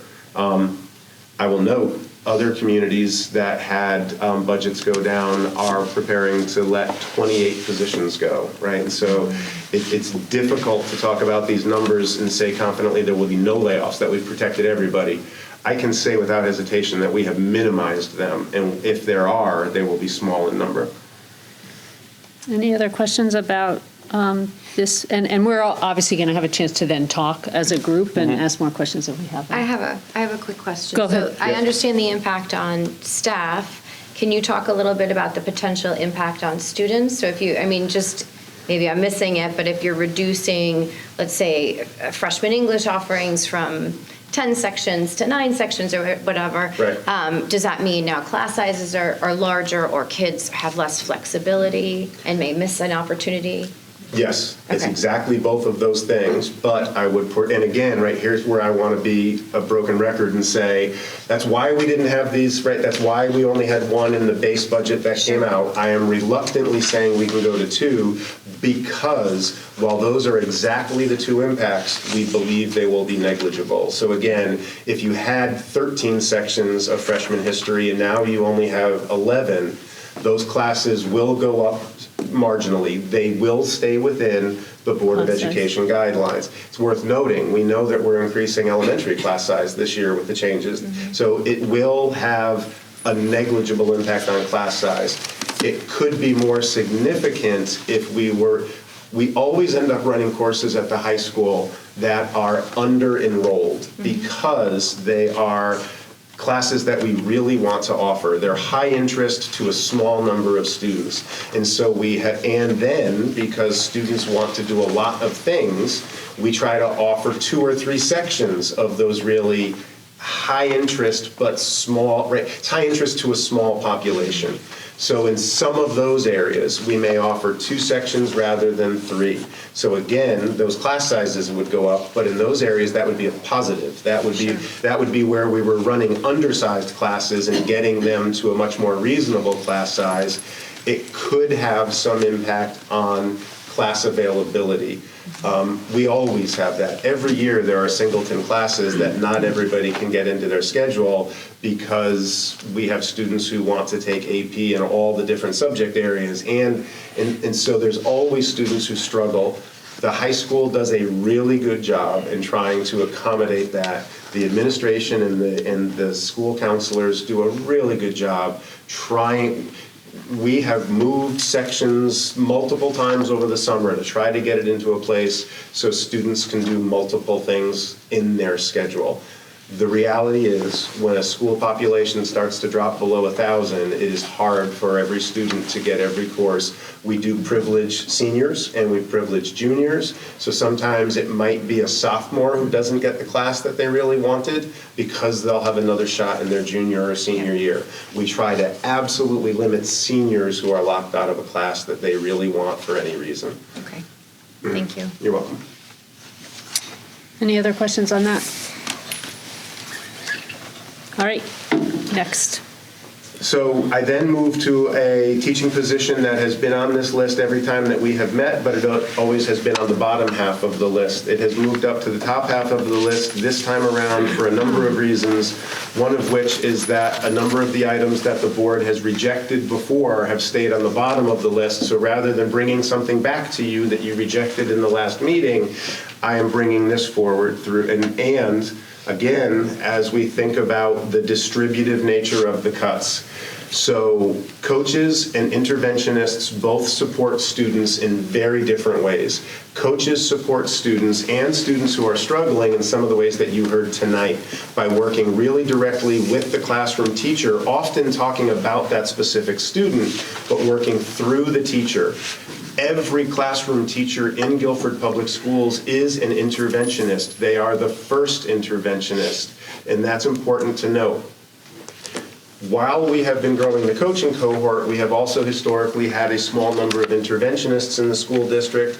That number has been 6 historically for a very long time, and in this budget, we grew for the first time the interventionist cohort from 6 to 8 in this budget. Coaches impact all students in the school through the ways they work with teachers. Interventionists impact a very small number of students. They don't have their own class. They work with students who are placed in other teachers' classrooms, sometime in what is called pull-out, where they take the student out of class and work with them individually or in a very small group for an intensive intervention, sometime in what is referred to as push-in, when they go into the classroom and support students. But they impact a very small, targeted number of students with specific needs. This reduction would take us back from 8 interventionists next year to 7. It's still 1 more than we had last year. It's 1 less than we have currently. It would be a reduction to the interventionist cohort of about 12%. We've got 8, we'd be cutting 1. That's about a 12% reduction. It's more than the classroom reduction percentage because we have more classroom teachers than any other employee in the district. It's not nearly as significant as the reduction that we've already made and are talking about deepening to the coaching cohort. I want to be really honest and transparent. If this is a reduction that we make this year, it is very likely that as soon as the budget stabilizes that I will be asking to return an interventionist. But again, I'll note, we're at the $2 million level. This is not something that I have brought forward in any of the discussions. This isn't a reduction that I built into my base budget. We're at a break glass moment in all of these recommendations that I'm making to you. But this is a position that is not currently filled. This is a position that is currently filled. However, these teachers, the two that we added this year, we did not go out to hire. We hired the 2 interventionists this year directly out of our own classrooms. It means one of those last 2 in would likely revert to a classroom teacher next year. It gets bundled into that overall classroom reduction that we've been working on, that we think we will be able to run down to 0, but I've learned not to make any promises. It could end up at 1, but we think we can bring it down to 0. Okay, so. Can I just clarify one thing real quick? Oh, sure, go ahead. I'm looking at your budget reduction suggestions from February 9th of this year. And in fact, you had 2 interventionists on that. So this is something you have brought to us before. Oh, absolutely. That we have rejected, yeah. Did it move up to my 525 reduction? It didn't move up into my recommendation. It was on the bottom half of the page. No, it was actually in the top half. Okay, I apologize. So, we've done this multiple times. yes, we have. I just don't want anybody out there like quibbling. I appreciate the Yeah. clarification. So you brought us a list of 5 things here that lead to a total of 525 K, which is the required reduction.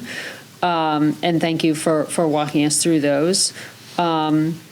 There is a list, and I think we've seen them, all of these things before, meaning Yes. topics of We've talked conversation, about them right? at other meetings, particularly the most recent meeting. So the other things for, that you're identifying for consideration, another interventionist, 68,000, a world language position, 90,000. A reminder that that has been described to us as likely at Adams and would involve a restructuring, a little bit of a restructuring of world language so that it wouldn't change the world language children are receiving, students are receiving at Adams, but it would reduce that position. Yeah, it would be a change in the schedule. It wouldn't be an elimination of any world language from either 7th or 8th grade at Adams. Okay. Yep. 1 to 4 paraprofessionals, each 25,148. These are currently vacant positions. Correct. Info, a technician, a school technician, you've identified either 1 or 2. These are each identified as 36,000. A custodian, we did take a custodian, we reduced the budget by 1 custodian back in February. This would be a second. This would be a second, one, $67,192. A music position, 0.5 at $35,000. Again, very likely at Adams if we went in that direction. Okay. Curricular stipends, 1 to 4 stipends, each at $6,625. So to be clear about this, these are stipends that teachers in the district, for teachers in the district, have to support curriculum assessment and development. I'm looking at Dr. Goss to make sure I don't misspeak. Yeah, and if I may there, Dr. Belstrace. Sure. I just want to note with those 4 stipends, because we have talked about these several times. I'm not sure that I've made clear enough that those 4 stipends are there to encourage teachers to work in the curriculum office and do curriculum writing work specifically for us outside of contractual hours. They are the only additional support that we have in the curriculum office outside of Dr. Goss and the coaches who are placed in the buildings. It's worth reminding this board that we used to have coaches and district-wide specialist positions, and over the last 2 or 3 budget cycles, we've been eliminating the district-wide specialist positions to place them in buildings as building coaches closer to the student contact in the way that you heard it described today. The first coach specialist that we reduced in this process this year was the last district-wide specialist position, the technology integration specialist. So we've eliminated any of those district-wide positions. We've now this year eliminated, if we act on this recommendation tonight, 2 of the building level coaching positions. The curriculum stipends are the only support we have left in the curriculum office besides Dr. Goss singularly. And last week, when we talked about some of the administrative staffing and the statewide comparisons, Madison reports 8 central office administrators in a district that is smaller than ours. In Guilford, we report 4 central office administrators. We do not carry district-wide curriculum administrators in the way that some other districts do. Okay. So while those have been here at every conversation and while we've talked about them, as we cut coaches, we need to think about cutting stipends. To do both begins to conflate. Okay. I guess that's my question. The stipends, these 4 that we're talking about, are those with, my understanding is those were supposed to be for teachers. They go to teachers, correct? Okay. Yep. I just wanted to confirm that it wasn't going to coaches. So coaches are teachers, but none of these stipends go to coaches. That's what Yes. I'm trying to draw that distinction, yeah. Two of our, 2 go to classroom teachers, 2 go to coaches. Thank you. So 2 do go to coaches. Okay. Coaches are teachers in the contract as every other teacher. Yep. And then 2 things left on this list. Site improvements, you noted TBD. For obvious reasons, it gives us a place to consider if we want. I will note that we have in a series of reductions, both when the Board of Ed first approved the budget and we reduced, and then two requirements from the Board of Finance since. We've taken $50,000 out of site improvements in February and another $19,749. I know that sounds like a weird number, but we were making up an odd number somewhere else in the list in March. And then, oh, sorry, go Why ahead. it's a TBD. It could Understood. be a number of any value to round off a list if we. Understood, yep. And then the last thing identified here, middle school sports, $72,822. And again, while I know that the board has roundly rejected that, I bring that back almost more as a comparison item than an actual recommendation, but it is to show that we could eliminate all of the after-school interscholastic sports that we offer at Adams, and it would save us approximately one teacher's salary. And so I know that the board has rejected this. It is not in my recommended bundle, but again, we're reaching $2 million. I thought it needed to be there, both to remind the community that this board has looked at it, didn't give it much interest, but looked at it this year, and as an order of comparison, it is really difficult to get to $2 million in reductions when all athletics at the middle school would only count as one teaching position. It's kind of what forces our hand to need to be looking at positions when we're making cuts of this nature. Yeah. All right, excellent, thank you. So you've given us a lot to think about. We have been, a lot of these things we've talked about before, but I'm going to start us at the top in places in which we might find easier decision-making before we get to perhaps some more challenging. And I'm going to start with medical. So there is an opportunity or proposal that we take $200,000 out of medical. It would come out of the payback from what we took out from the medical fund last year, and we have a proposal for the town to replace it plus some.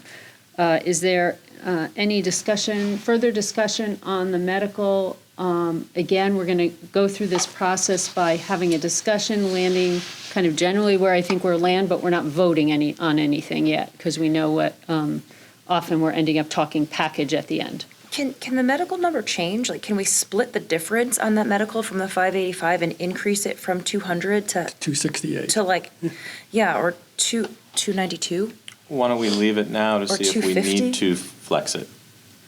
But I hear your question. What would the impact of that be? Is that something that, Linda, does that make you nervous if we wind up saying, let's split the 585 that we reduced by and make it up in 2 years for real instead of a third this year and 2/3 next I'm going to year, or answer and say 2/3 this yes, year it and 1 does year? make Ms. Trudeau nervous. That's why I asked Ms. Trudeau. I would say that, can we do it? Yes, we certainly can. I would want to touch base with our medical consultant, our medical insurance consultant, and the town financial office before making a change we meet again a week from tonight. I don't know if that's soon enough, if this board didn't act tonight but left the question. I'd say Do we make the interventionist timelines? position, that's 68 right there. What? Exactly. We're good. Exactly. Yeah, but Timelines, because what. It just shows as a reduction Or take line. it out of these, The paper that and just some shows slight the total improvement. reduction on the bottom That's because it. of the timing. Screw it.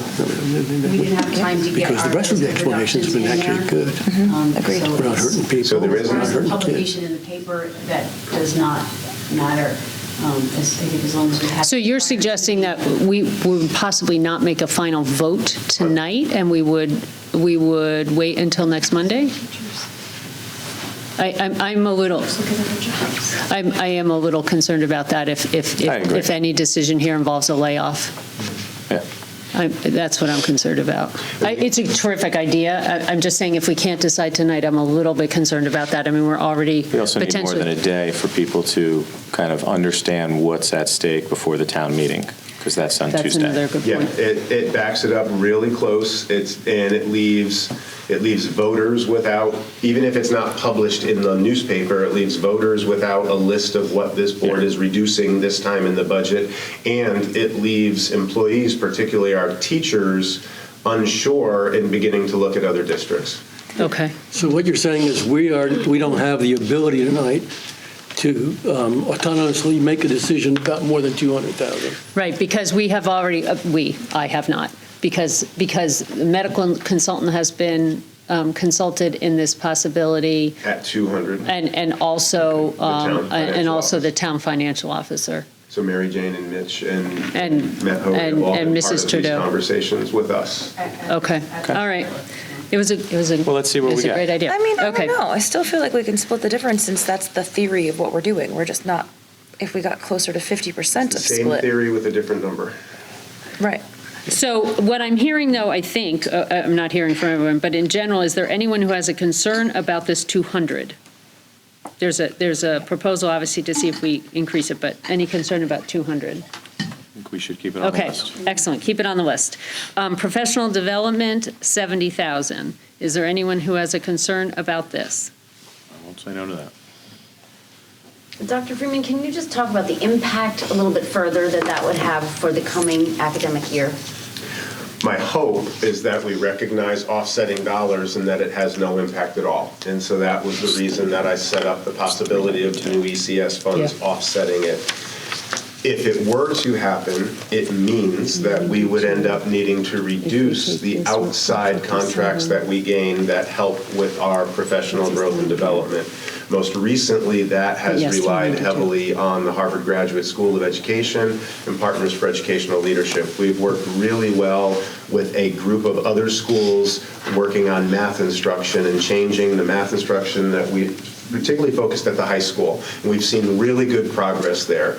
It could result in us having to pull out of something beneficial like one of those relationships if we don't offset these funds elsewhere. And again, it interacts with the coaching reductions. And so, right, we rely on most of our professional development now in-house. It's professional learning that happens on the ground, in your classroom, looking at your real kids and your actual data.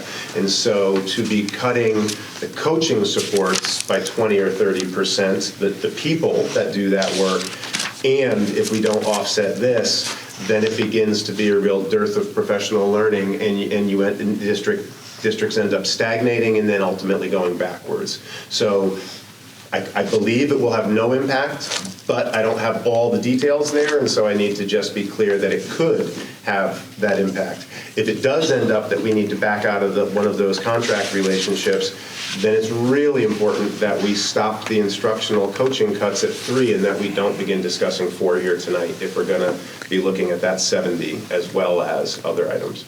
And I mean, I'm going to venture to say, and I don't mean this in any way except just realistically and honestly, if there was an easy way to do this without impact, this meeting would have ended 45 minutes ago. So, all right, so that's a great question, Amy. Thank you. Are there other questions around this? No.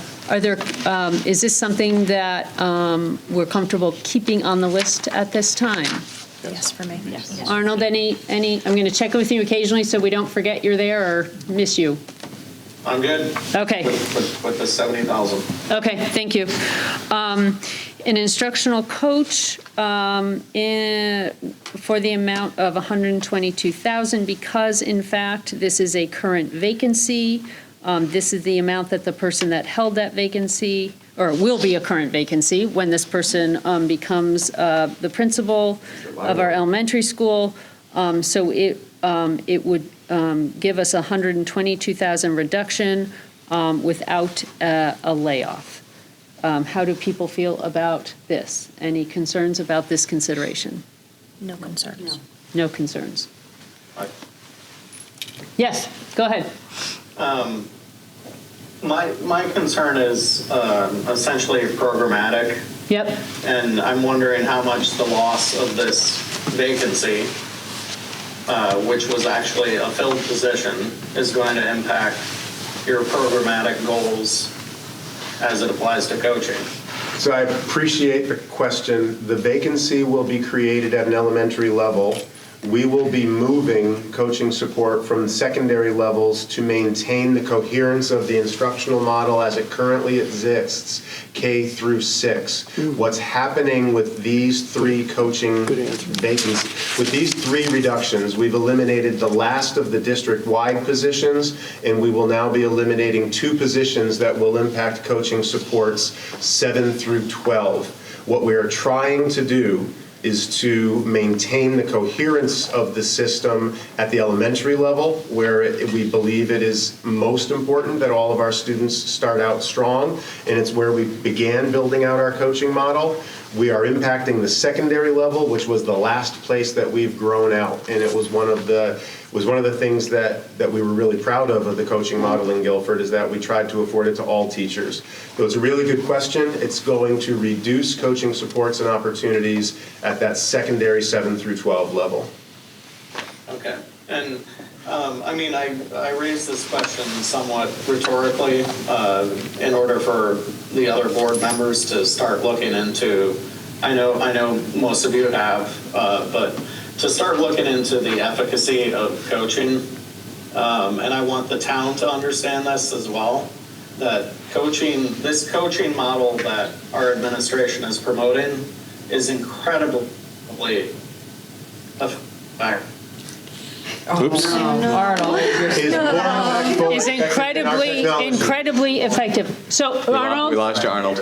Arnold, so sorry. Could you repeat? We lost you at incredibly effective. Could you keep talking from that point? Still frozen. He looks still frozen. Can he dial in? We got you back, Arnold. Arnold, we've got you back. You got me back. Say it really quick. And I know we're trying to move this along. My point is that the efficacy of coaching as a model is irrefutable. It takes a lot of money, a lot of time, a lot of investment, but the payoffs long run are huge. So I just want the town and the board to understand that. That's all. Thank you. Yeah. Thanks.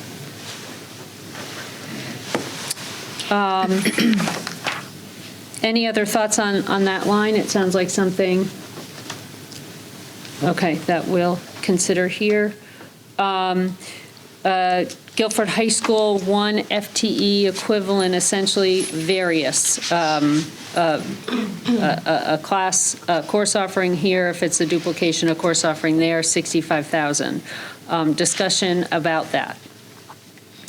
And let's just name, we're getting into things that none of us want to You've heard me say A list, B list, C Yes. list. That is not on my A list. Okay. Agreed. All right.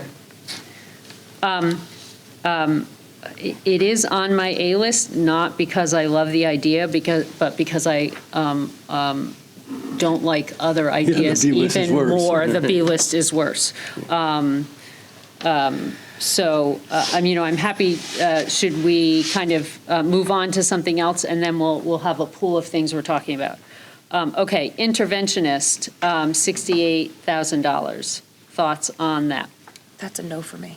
Hard Yeah, no. no as well. It's a no for me. That's a no for me, too. And if I could just say just a short thing. Of course, about yes, why thanks. I feel so strongly about that.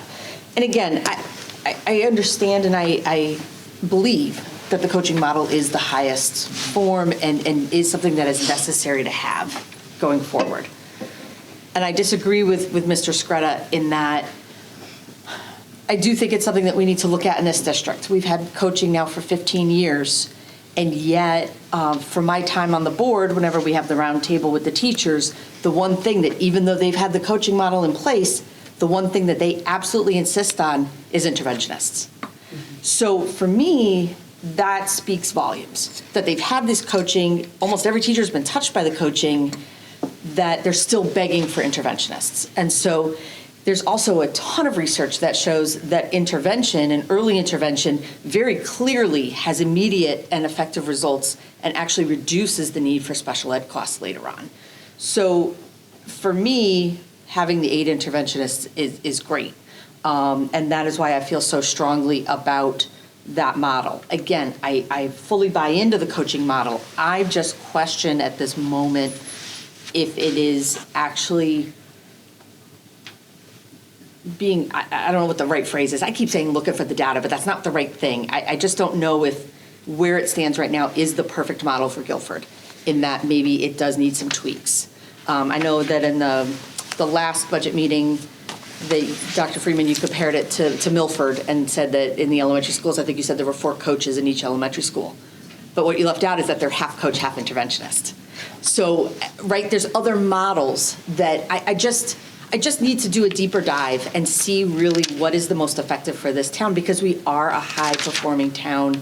We have great teachers, we have great staff, we have all these great things. I just want to make it all better and efficient and cost-effective. Oh, I really appreciate that, and I think if anything has been made clear during this budget cycle, as things got difficult, it's become very clear that we need to talk about coaching in Guilford Public Schools.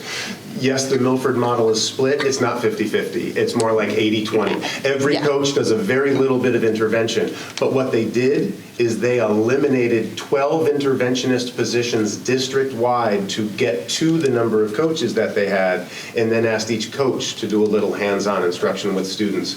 We were really proud last year to grow the 2 interventionists, because in Guilford, as with all things, we are a both-and approach. It shouldn't be coaching or intervention. So I've made my presentation. I would only know we're cutting 3 coaches and we haven't cut any interventionists yet.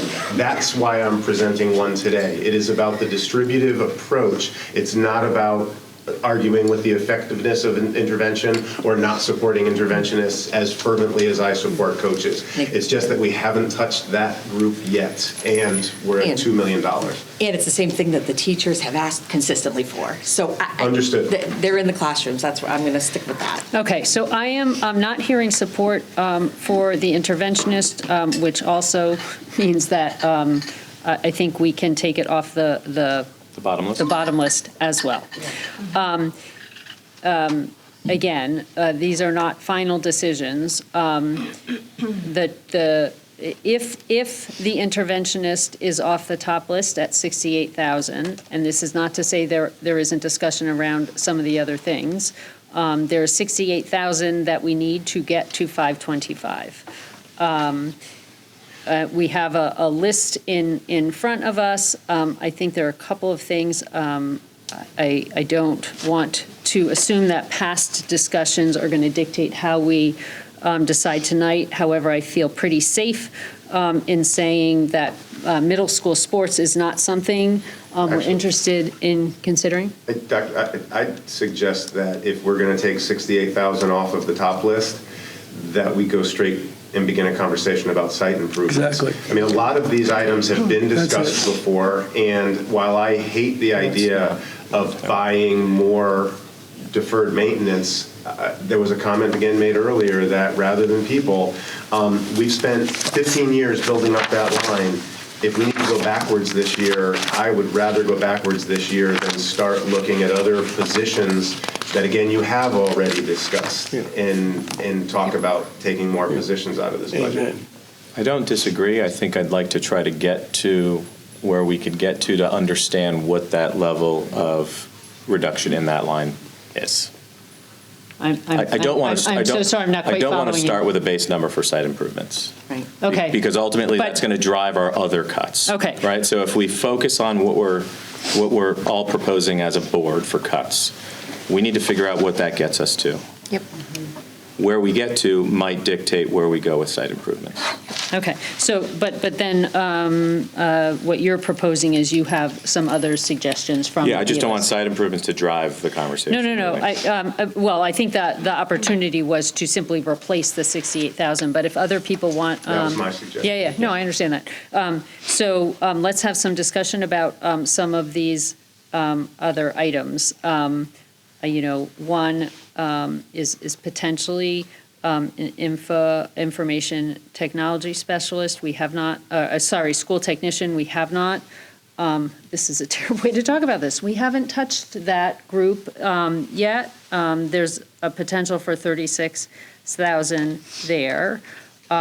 We did take. We did take one. I think we did take one. Didn't we take one that We was? did not. No, we did not. We have not. discussed one. We've discussed it. Didn't do it last We time. discussed one, we actually started discussing 2, and then No. we backed away. We have not reduced a technician in this budget process yet this year. We have overall, in terms of positions, we, the board, so this is after the budget that Dr. Freeman brought to us with that the 2 kindergarten teachers that had been added and then reduced, and the 6 other teaching positions, we've taken 1 full-time custodian, an instructional coach, savings from potential retirements. That's obviously not a person, but it goes under salaries. We've taken the elementary special education coordinator that was proposed.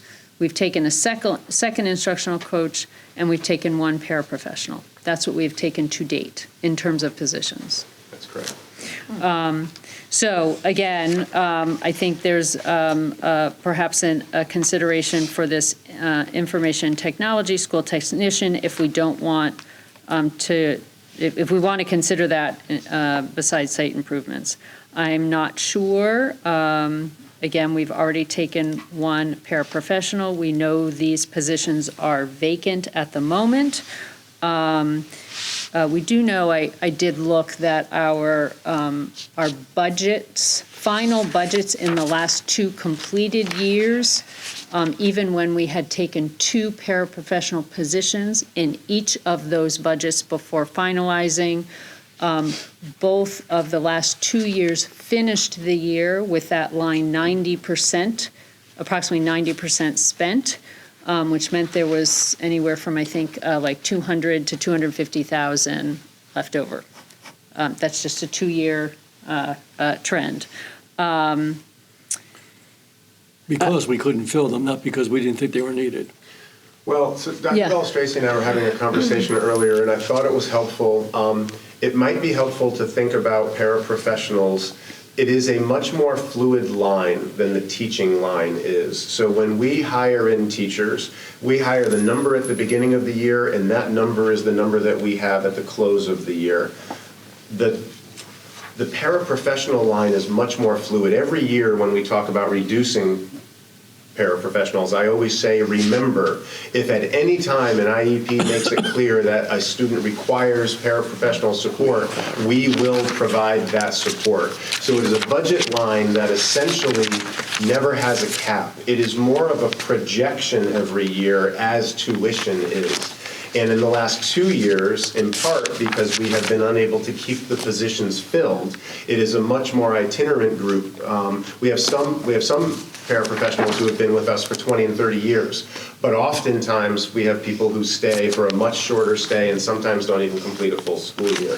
And as student needs change up and down, that staffing level ranges up and down. And so in the last 2 years, we have finished the year with surplus in that line rather than running into deficit in that line.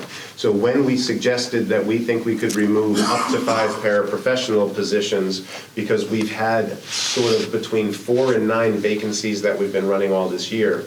Additionally, since we got the outside evaluation from New Solutions, they strongly recommended that we were not being as efficient with our paraprofessional assignments as possible. So we have been looking at scheduling, and rather than assigning one-on-one paraprofessionals, we've tried to find students with like needs and similar profiles, place them together, and allow one adult to support 2 or 3 children. It provides a greater social setting as well as more efficient use of the paraprofessionals.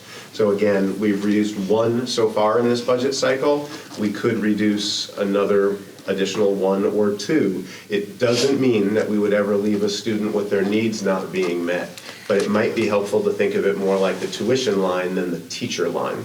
So can you talk about where that money would come from? Like, let's say we cut 2 paras tonight, hypothetically, and then next year we need 3 paras. So now we're minus 3. Where do we get the money to buy those 3 paras? So we would fund those positions out of the salary line in the immediate need. At the end of the year, as we do every year, when we come to June and we say that the para salary line ran over, but if any other salary line ran under, we could internally just make that adjustment. Salary dollars can move. So we budget by individual lines, But with the exception of this school year, we have for the last several years had unspent custodial salaries because we ran really positively on overtime for snow removal. And so in most years, it could have moved from there. More significantly, in this school year, we might then come to you at the end of the school year and say, we want to move money from the tuition line because we were so under in tuition to the salary line specifically to offset the overage in paraprofessionals. But we can't move from one line to another without board approval. Okay. So we could move internally from one salary line to another, like custodian to para, if we were going to go from tuition to, it's what you would do during that cleanup meeting every June, where you do those big sweeping transfers to make sure all of the 7 major budget lines all finish in the black. Yeah. Having said what you just said, there was some wag out there tonight saying, the school system really has a surplus of money. It's sitting around there, and that proves the case. The reality is, a budget this large, $80 million, $90 million, there's always some sort of movement. 70. We're lucky that in most cases, we have the flexibility at the end, and history has been that. Not that we've got too much money, but because systems always have. But we've been closing our budgets with less than 0.5% left over per year on $90 million. That is actually unbelievable. That's the point that I was going to make. So while there is always that movement within the budget, we have, with a couple broad exceptions, this year is going to be an exception because of this unprecedented special ed experience. The year that we closed all of our schools in March because COVID was an exception.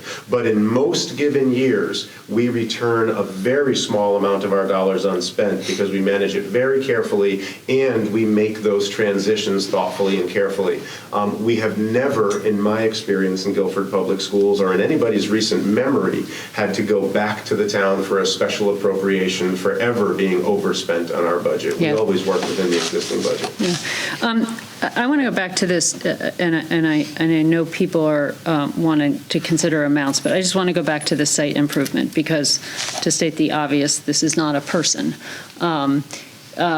Site improvements, just remind us all, site improvement dollars go to? Site improvement dollars essentially go to preventative or responsive maintenance for small dollar items that occur annually during the school year that would not be large enough or that we did not plan in advance well enough to address with a bonded capital request. So it could be every year, the best examples, every year there's a certain amount of carpet in the school district that needs to be replaced because it has become old, worn, sticky, otherwise unacceptable, and carpet needs to be replaced. Ceiling tiles in public buildings, you have a leak and you end up with stained, sagging ceiling tiles. So we carry an allowance every year to replace blinds and curtains, carpets, ceiling tiles, tile when it becomes cracked, and then there's a certain amount where if bathrooms have become outdated and need to be updated, Mr. Gurnham is constantly working around the district, replacing the oldest water fountains or updating the oldest bathrooms. There was a time not long ago where we were working to update elementary classrooms and removing things like coat closets from the 50s that we still have in some of our elementary classrooms. But it is essentially that running amount that we have annually to stay ahead of maintenance and not allow the buildings to begin to get run down, because small maintenance lapses ultimately cascade and lead to big maintenance lapses. But those big maintenance projects we take care of through the capital bonding. requests, Right. the bonding requests that we make every year. And so while we know, because we sit in operations meetings every month, that sometimes what gets covered by that line is a leak that Mr. Gurnham couldn't possibly have planned for. Yep.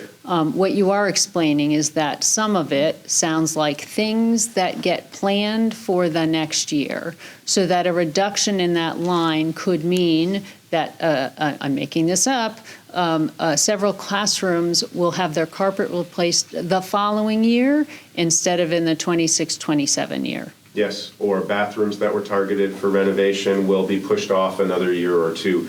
Or worst case scenario, that the stained and sagging ceiling tiles that we wanted to replace don't get replaced. Okay. But the way the line works is that Mr. Gurnham plans for the improvement projects, but then holds off on implementing those until later in the year. Yes. We wait until we know we've gotten over the hump. Yep. We've addressed the emergencies that came up unexpectedly and said, well, we don't have the money this year for the planned improvements because the emergencies ate it up. Or we've made it into November and December, haven't been spending out on emergencies. It's time to start picking off a few of the first improvement plans. So it would be the improvements that were the first to go. We spent years trying to build this line item up to 1% of the annual budget. Thank you. My colleague John Ireland from years We've ago. never really gotten there, and now in this budget, I think we're already beginning to backslide. So if we make some thoughtful reductions to that line tonight, we're beginning to go backward, and we will need to then thoughtfully and consciously start rebuilding, not all in 1 year, but beginning to target and rebuild. But in a year when we're looking at potentially People- multiple positions, this might be might be the time. It is $2 million. It's break glass. I cannot argue with a fairly significant reduction to site improvement at this point in the process. If we were talking about this in February, I would have been pushing back and talking Sure. about the importance of protecting the physical investment of the buildings. But this year may not be the year to make that argument any longer. All right. All right, we've talked medical, we've talked professional development, we've talked this one instructional coach, and appeared to have, and not holding anyone to this, general agreement on those. The GHS one, a full-time equivalent, sounds like there might be mixed reaction to that. We have this possibility of site improvements. Willing to entertain other things that people want to discuss before we lead into some final discussion. I'd just like to go back to the para discussion, just Sure. to understand it a little bit more. Okay. So I know last year we reduced that line by two paras. Yep. And the year before, did we similarly reduce it by 2 years? Yes. I literally just looked at this afternoon Right, to remind okay. myself. Yep. And so this year so far, we've reduced it by 1 from the proposal. Yes. But the proposal itself was 4.5 more than it was the previous year because the 2 that got reduced went back in. Do you mean in our budget paras, book? They went up to 102. This is a little contradictory. So we asked for more over the budgeted line this year and wanted to grow back to the original number. And at the same time have been unable to fill and keep those positions filled. And so have been looking at schedules and restructuring to meet all the students' needs with the paras we have in the positions while we've been continually posting advertising and interviewing to try to fill the positions. So again, the conversation now that we consider going from 1 to 2 or 3 now is again reluctantly recognizing the reality of the fiscal situation we're in and our inability to keep those positions filled regardless of whether we budget them or not. Putting those two realities together, suggesting that we take the reduction, and then again noting, as I always do, that if the need is there, we will create the position and do everything within our power to fill the position, and regardless, we're required to find a way to meet that student's needs, even if we can't fill the position we create. So we never get to go to a PPT and tell a parent, or go to a due process and tell the state, we advertised, we tried, we couldn't fill the position, the student just didn't get the support their IEP called for. We have to find a way to provide the support. So whether it means using a certified person, whether it means changing schedules, even if we are doing everything we can to find and fill the position unsuccessful. And the numbers that end up in the budget in terms of like the estimation, those come as a result of the PPTs and the calculations that are done there in terms of the student needs? It comes through an evaluation of what we had in place last year, how many of those students are moving forward, essentially with unchanged PPTs, the the dollar amount that was in the last year's budget and the amount of that dollar amount that was spent, whether it was above or below that amount. And then, again, like with tuition, it is an estimated amount that is put in there. That is different than the actual hard calculation when we say these are the actual 330 teachers we've hired. Right. These are the levels they sit at. These are their actual salaries. And therefore, here's a dollar amount that is accurate to the last decimal.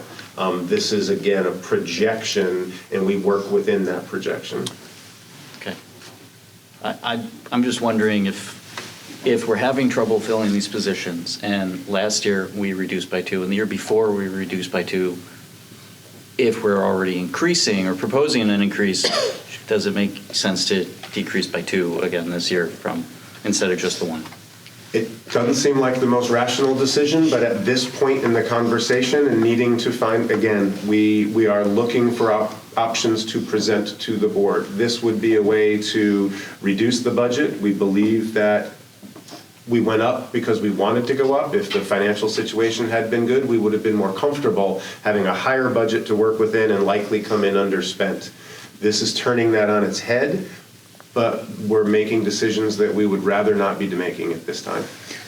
So you're suggesting consideration of one paraprofessional position tonight as we look at the budget, having already taken one? Having taken 1 already this year, Mm-hmm. but having taken 2 the previous year, and that worked out okay, and taken 2 the previous year, and that worked out okay. Okay. And already on the budget, we're already adding back in the 2 from last year.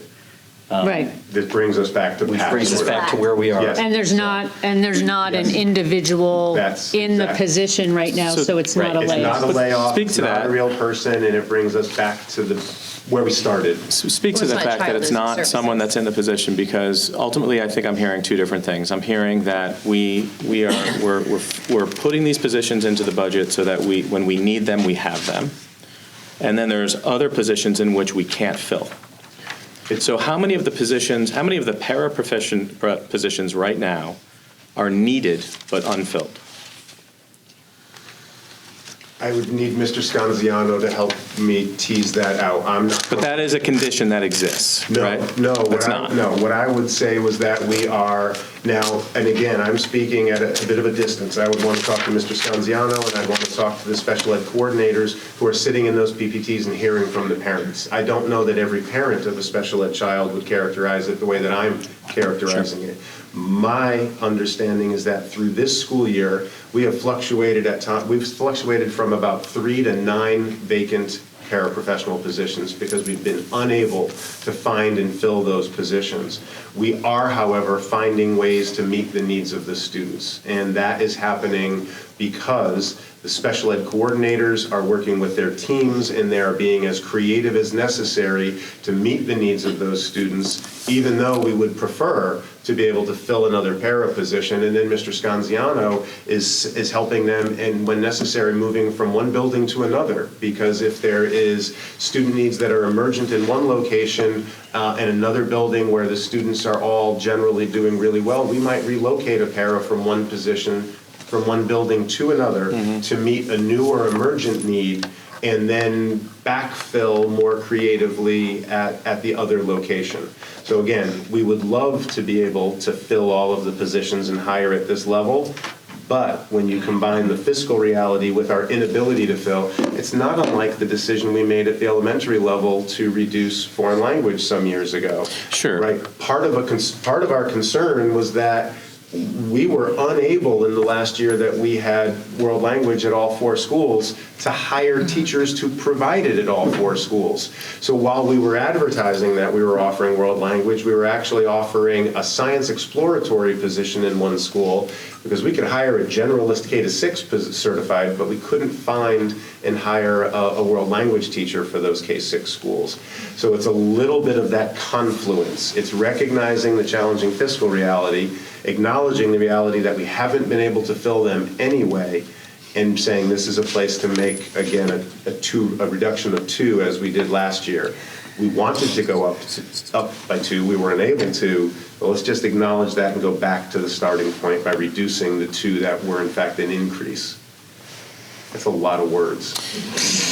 Again, I just, from this perspective, I look at positions that are we can't fill, and my mind goes to why, right? We have many positions in this school that are filled. We rarely have, problems filling roles. This seems to be one that is a sticking point. And para shortages are not unique to Guilford. There's a para shortage all over the state.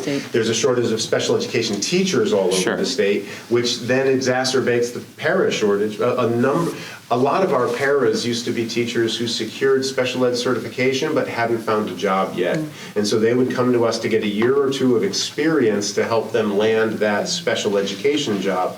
People are moving directly into special ed teaching jobs, and that feeder line into the para position is not there to the degree that it was before. And para positions are becoming challenging, and I don't mean to say, and a little more thankless than they were before. They're not highly paid. They're often in settings with students who are experiencing significant challenges. We have students in our public schools now that 20 years ago would have gone to specialty schools, would not have been in our public schools. Students with medical challenges, students with behavioral challenges, students that at times are really trying to work with. So there's a paraprofessional shortage across the country, and really significantly in Connecticut, rather. All right, so that's an idea. Other thoughts? Chromebooks. Why do we not see Chromebooks anywhere on here? Is there a way that we can reduce Chromebooks in kindergarten or something? Is there a $50,000 Chromebook reduction we can take? Well, I actually have a proposal to that, and that would be, what if we defer the capital lease a year? If we deferred the entire lease. Yep. Didn't we already, I think we already. So I may invite Mr. Mitchell to comment, but what we do with the capital lease is that we buy, Kevin, I'm going to do this in really broad terms. Kevin and Linda are both going to need to help me on this. With the capital lease, what we do is we buy machines for student use and teacher use and anticipate a 5-year life cycle to those machines. And so every year we're purchasing about 20% of the machines that we would need to, and we made a really intentional decision a number of years ago to move to the one-to-one level, so that a teacher who wanted to use a machine, a device in her classroom didn't need to schedule that in advance, didn't need to say, I need the 3rd grade computers today because we're going to be doing something with Chromebooks or computers or tablets. At the elementary level, every teacher had a set in the classroom. Starting in grade 5, every student had one that traveled with them, home and in around their classes. We anticipate a 5-year life cycle, and we purchase. So if we just did not put out a lease this year, and that lease has now grown to include some infrastructure components, as well as some other hard components like trucks. We've been purchasing trucks in the same leasing model and in the same bundle. Thank you, Mr. Sands. If we simply didn't do the lease this year, we would be we would be saying that at some level we're going to go 6 years. Or we'd need to push it to 6 this year and maybe bump up the repairs to 10 or 20 so that we're covered, so that those 5 years that we're stretching to 6, we at least have a budget there to repair them or replace them. That's the real high-level description. Kevin or Linda, do you want to add any more detailed concerns? And then I'll talk about the instructional questions. My only concern with deferring a whole year is it's put us behind. I usually defer to putting the machines in the classrooms for the kids and like some of the stuff in the closets. So I wouldn't want to do that. I mean, the program's driven by whatever Amity wants to put out there, so that we have what the teachers need. So modifying the program, but right now, maintaining those machines at that age is basically what we can do with the tech support we have to keep them going. We definitely don't have a ton of people fixing the machines. I mean, I think it would be pretty detrimental to the whole program, just punted the whole year. Go ahead. So the capital lease includes other items besides the Chromebooks. Okay, so it includes the Mac Lab, display replacements, the servers, and a facilities vehicle. Did we also, I feel like we've had a conversation about this, and then correct me if I'm misremembering. when there's been discussion of taking out pieces of it, I'm not We speaking to lose the ability We lose- to leverage the loan. That's right. Basically. That's right. So the idea of decreasing it by a certain amount because we're decreasing it by, $395,000. or Chromebooks for a certain group of our students, et cetera, we are going to have trouble getting a lease. We are already gotten to the point over the last couple of years where we only have two vendors that even will bid with us anymore because the lease is relatively small. I'm That's correct. okay. So if we were to take out, and it's roughly $400,000 out of the lease, we'd end up with a $235,000 lease, and I don't know if we would get any. We would get any money. To give us a proposal on that. And it's really important to note, I know that most of the board members know this, but I'm not sure that all the audience does. If we reduce our lease this year by $400,000, we don't save $400,000. That's right. We save 1/5 of that in this year's budget. Yeah, we're looking at a $147,000 line item with the capital lease. Yes. So this would be getting, If we were to eating into eliminate that. The entire lease, Yeah. that would be the savings.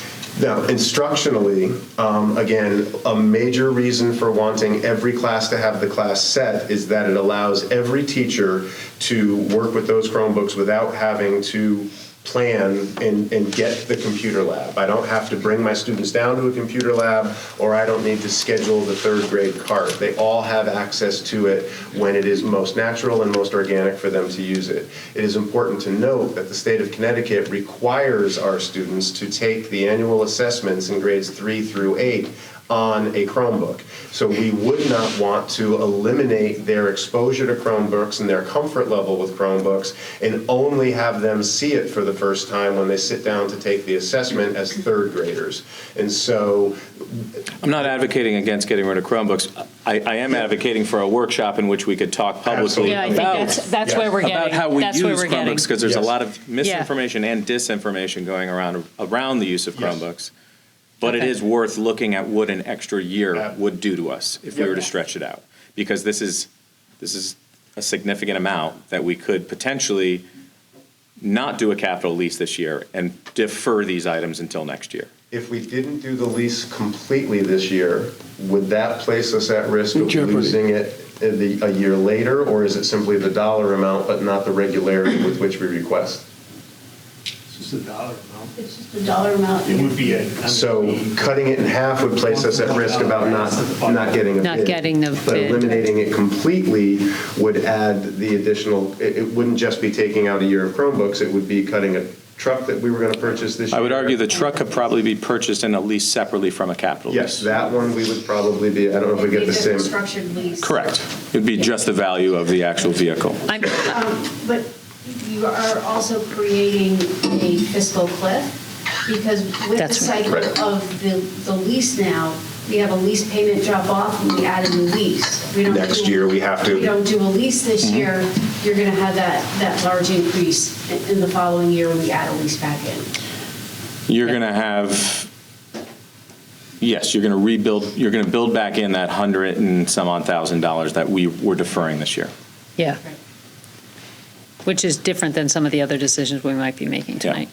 Yeah. No, Kristen, you brought it up. I had to kind of jump on an idea that I was thinking about. I mean, it's- Other things that board members want us to consider as we're talking here. I have a site improvement consideration. I have one paraprofessional consideration.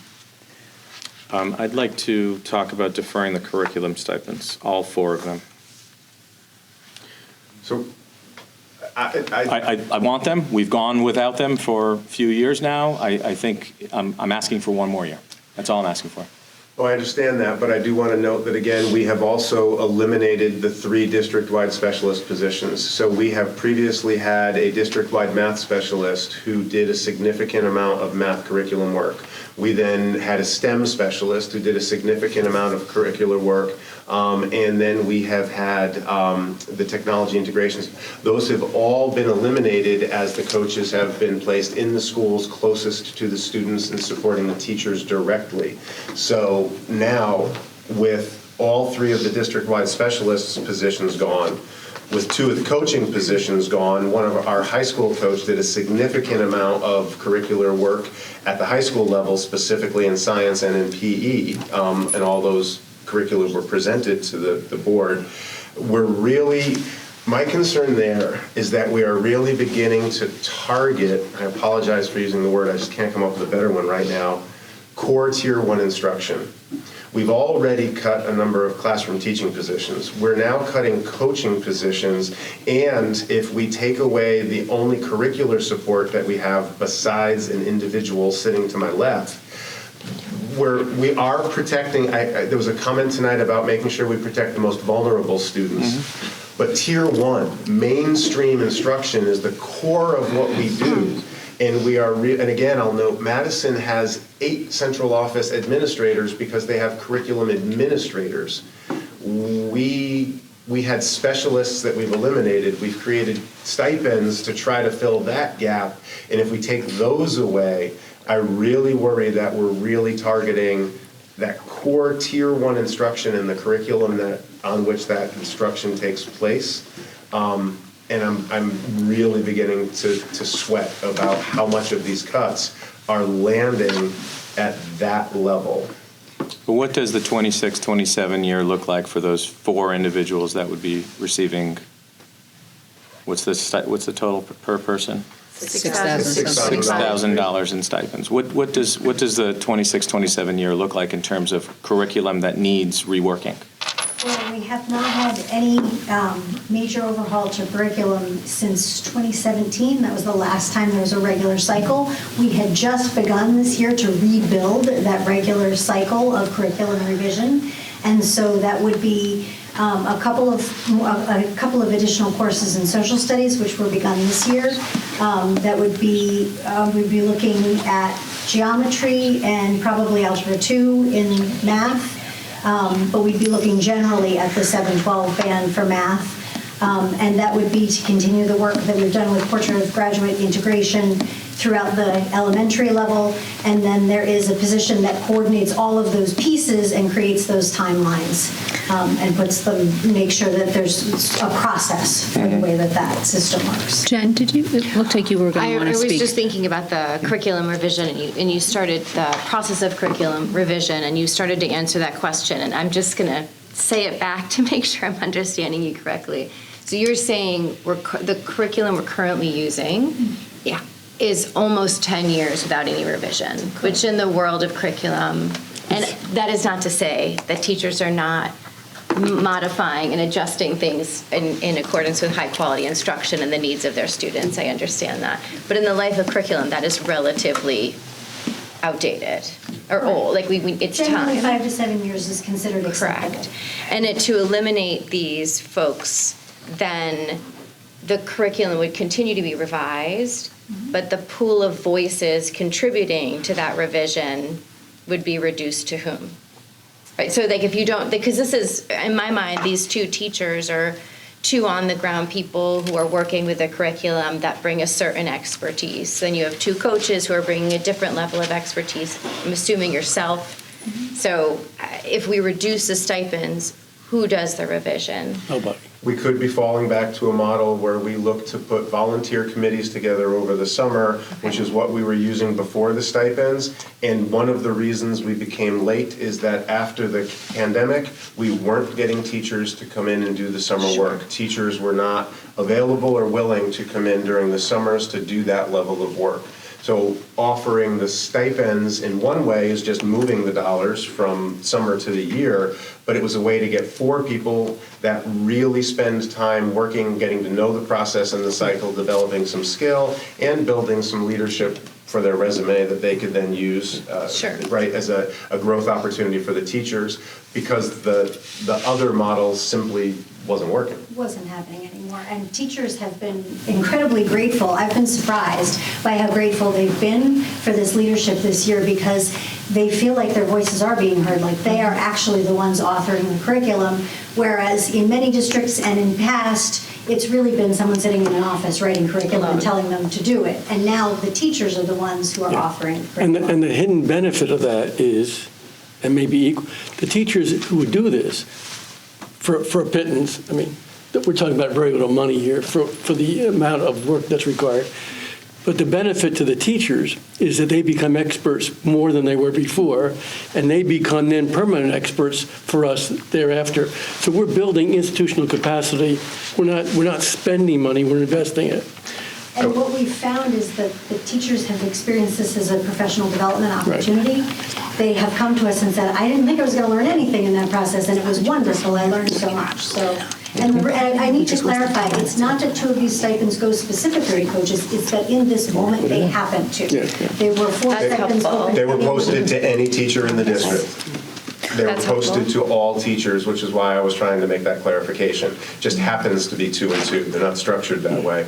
I would much prefer at this point to absorb a $25,000 reduction to site improvement than to see those go on top of the 3 coaches that it looks like we're definitely losing. No, I have reservations about the return on the investment that we get for that. I can't do 6,625 times 4 that quickly, but 26,500. Thank you. But it seems, it's a bigger investment. We're getting a huge return on Can that. I just say something, though? It's been 2.5 hours. I think everybody's getting really tired. I am a little upset that you put something in here that you absolutely don't want to be included, and we just spent 10 minutes talking about it after 2.5 hours. So I want to get this thing moving along, and I think we need to start getting down to bottom line, because we're losing people, including us, because it's been a long day. Well, so Ms. Baldwin, I appreciate that, but I gave you my recommended package in the top. And so if we just want to look at the 5 bullet items that I presented, that is what I walked into the room recommending. But to the point made earlier, this board has never been a rubber stamp to me. And so the items on the bottom are items that we've discussed previously. It's my responsibility to give you alternatives to my recommendation, not just my recommendation to you. I also realize it's getting late, but this is a really important discussion. No, I understand So that. I want to make sure everyone's ideas get heard and responded to. Arnold, at the risk of being annoying, checking in with you again, because I think it's harder to speak up when you're farther away. Is there anything you want us to consider or talk about? I think we should propose a motion. I don't think we're there yet. Yeah, let's. Let me just see before anything like that happens. Are there other things? So again, I'm repeating myself, but just putting us where we are. We have medical that we seem to be generally in agreement with. Professional development at 70,000, general agreement. Instructional coach, vacant position at the moment, or will be vacant, 122,000. It sounded like there was some support for the GHS position, but it sounds like I'm less clear about where everyone stands on that. I do support that. And we've heard site improvement. 1 paraprofessional as a possibility. There was obviously just the question around curricular stipends. Is there anything else before we tackle what we have here that anyone wants to? Just a quick question. Is it possible to go back to the original idea that we increase this medical line by call it 50 grand just for easy math? Is it possible that we do something like take 50 grand out of site improvements, vote on it tonight, wait to hear back from Linda, and then swap it for medical if that can go up to 250? No, I don't think we can do that. The decision we're making tonight is going to be the decision that then moves forward, and it's a final decision. Okay. I mean, I am, I was part of the cohort with John Ireland, who was a colleague of mine on the Board of Ed, who really promoted that site improvement line. It is not an unimportant line. I am really comfortable tonight taking money from that if it saves us from cutting curricular stipends or another position. And, one of the things particularly about site improvement line, unlike other lines, as we've heard described, there's a part of that line that waits to be spent until March, April, May anyway. So there are opportunities to see where we are at that point, and really assess. this is not a motion, this is a discussion, but I am really comfortable at this point with the medical at 200, professional development at 70, instructional coach at 122, GHS 1, FT various at 65, and site improvements at 68. Willing to hear other thoughts or support for that approach? I think that's what I've heard from the majority of the board. So if someone really feels strongly about any other particular item, we should hear it now. I really hate the idea of the GHS teacher. Second that. Yeah, it sounded like That's it a was tough one. on a lot of our B lists. So- Then we have to come up with an alternate. Then what's We the have to come up with an alternative? Well, I offered up a para. Yep. That isn't filled. I would be more in favor of a para that isn't filled. Yep. That doesn't get us the right number, but. Well, It does you- not. You could do the para at the 25, and then you could see site improvements go up by the delta. I would do that. It maintains the choice. To maintain the students. GHS teacher. To keep the GHS teacher. Okay, so again, I'm just continuing the conversation. That's 200. So that would be then the para at 25, 148 leaves just shy of 40,000, which would be taking 108 out of site improvements. Have I done that math correctly? Just shy of 108.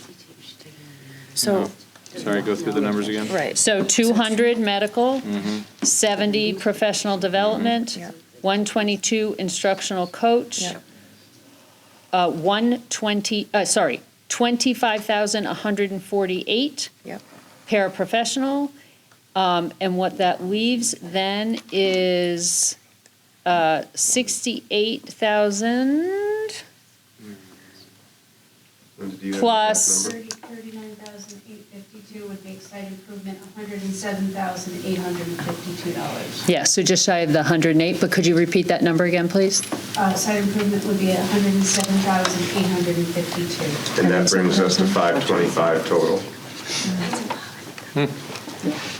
All right, Sold to America. thoughts? Thoughts on that? Actually better than I thought. My only thought on it is I want the universe to know that this is a paraprofessional that is not employed. Like, we don't have this position. No, that's right. It's not a person. It's not a person. And it's not a child It's not losing even like support. the next vacancy. There's like 5 vacancies. And the promise that we heard earlier, that if we need such a paraprofessional later, I think we're going that up. person will get Of hired. course. And we'll figure it That out. is 2 correct. minutes? Okay, pause for a second. Something now. We are back on tape. I was conferring with Linda that if we take the site improvement line and the difference between what was the 65,000 for the GHS position and replace that with one paraprofessional, we end up on the site improvement line with 107,852 as that amount. And then, Arnold, I was following up with you because you asked the question, but I didn't want to move on if you had a follow-up to that. Nope. Okay. And I just want to follow up on what Kristen was saying. So last year, we started out the budget with 99 and a half paras. Then we subtracted 2, and we went down to 97 and a half. This year, we have 102, and now we're proposing to reduce to 2, down to 100. So last year, we would have been 99 and a half, and now we're going to be 100. So even a little bit more than we started with last. So It's a break even. Yep. Okay, Just to be so clear. is there any other discussion that anyone wants to have on this right now? No. All right. I am going to ask then someone to make a motion as follows. To meet the $525,000 reduction we were required to make tonight, $200,000 from the medical line, $70,000 from the professional development line, $122,000 one instructional coach, $107,852 from site improvements, and $25,148 for one paraprofessional. Will someone make that motion? So moved. Is there a second? Second. Any further discussion? All right, all those in favor say aye. Please keep your hand up so I know. I've got 1, 2, 3, 4, 5, 6, 7, 8, 9. I've got a unanimous vote on that. All right. So we have made a final decision on that. I want to thank the fact that I think almost everyone who started out with us here tonight is still here. Thank you for coming tonight. Thank you for sitting through a long meeting. Thank you for those of you who spoke. Thank you to others who are not here who have participated in this process. We really, really appreciate the input. Again, town meeting, Tuesday, July 9th, Tuesday, June 9th. Oh my gosh. Referendum, Tuesday, June 16th. Really, really, really, really, really important that those of you who support this budget get out to vote, bring your friends, bring your neighbors, talk it up.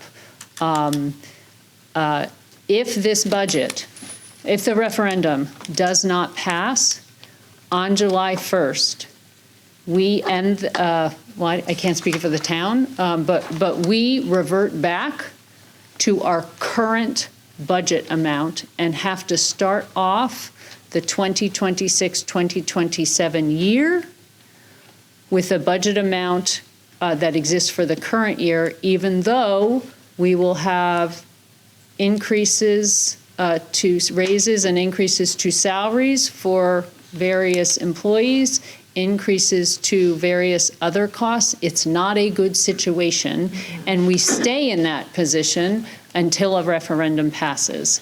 And you have all wonderfully sat here through the last 3 hours and seen what it took to get to where we are. It does not get better from here. And Dr. Bellis-Tracy, the budget that we sit at this year, even after the $2 million of reductions that we have made, is still approximately $3 million lower than the budget number that's going to, if we fail at the referendum on the 16th, we have to open school with $3 million more reductions than we have already accommodated for in this very difficult series of conversations. So it is really important that this budget pass on the 16th and that we end this budget process and have a definitive dollar amount to move into next year with. All right. So again, thank you. Thank you for your participation. Yes. Can I just make a comment? Yes. I just want to reiterate the thanks to you all for coming out and speaking and everything that you sent us in terms of the emails. Personally, I thought I was going to come in here and I was going to vote slightly differently. I thought things were going to break differently. Likewise. I thought other options were going to get presented, and I'm glad after hearing everything that they weren't. So, and that's all because of everything that you all said. So thank you so much. Input matters. Is that the take home? Input matters. Arnold, thank you for joining us from where you are. I am going to entertain a motion to adjourn. So moved. Second. All those in favor? Aye. Aye. Good night.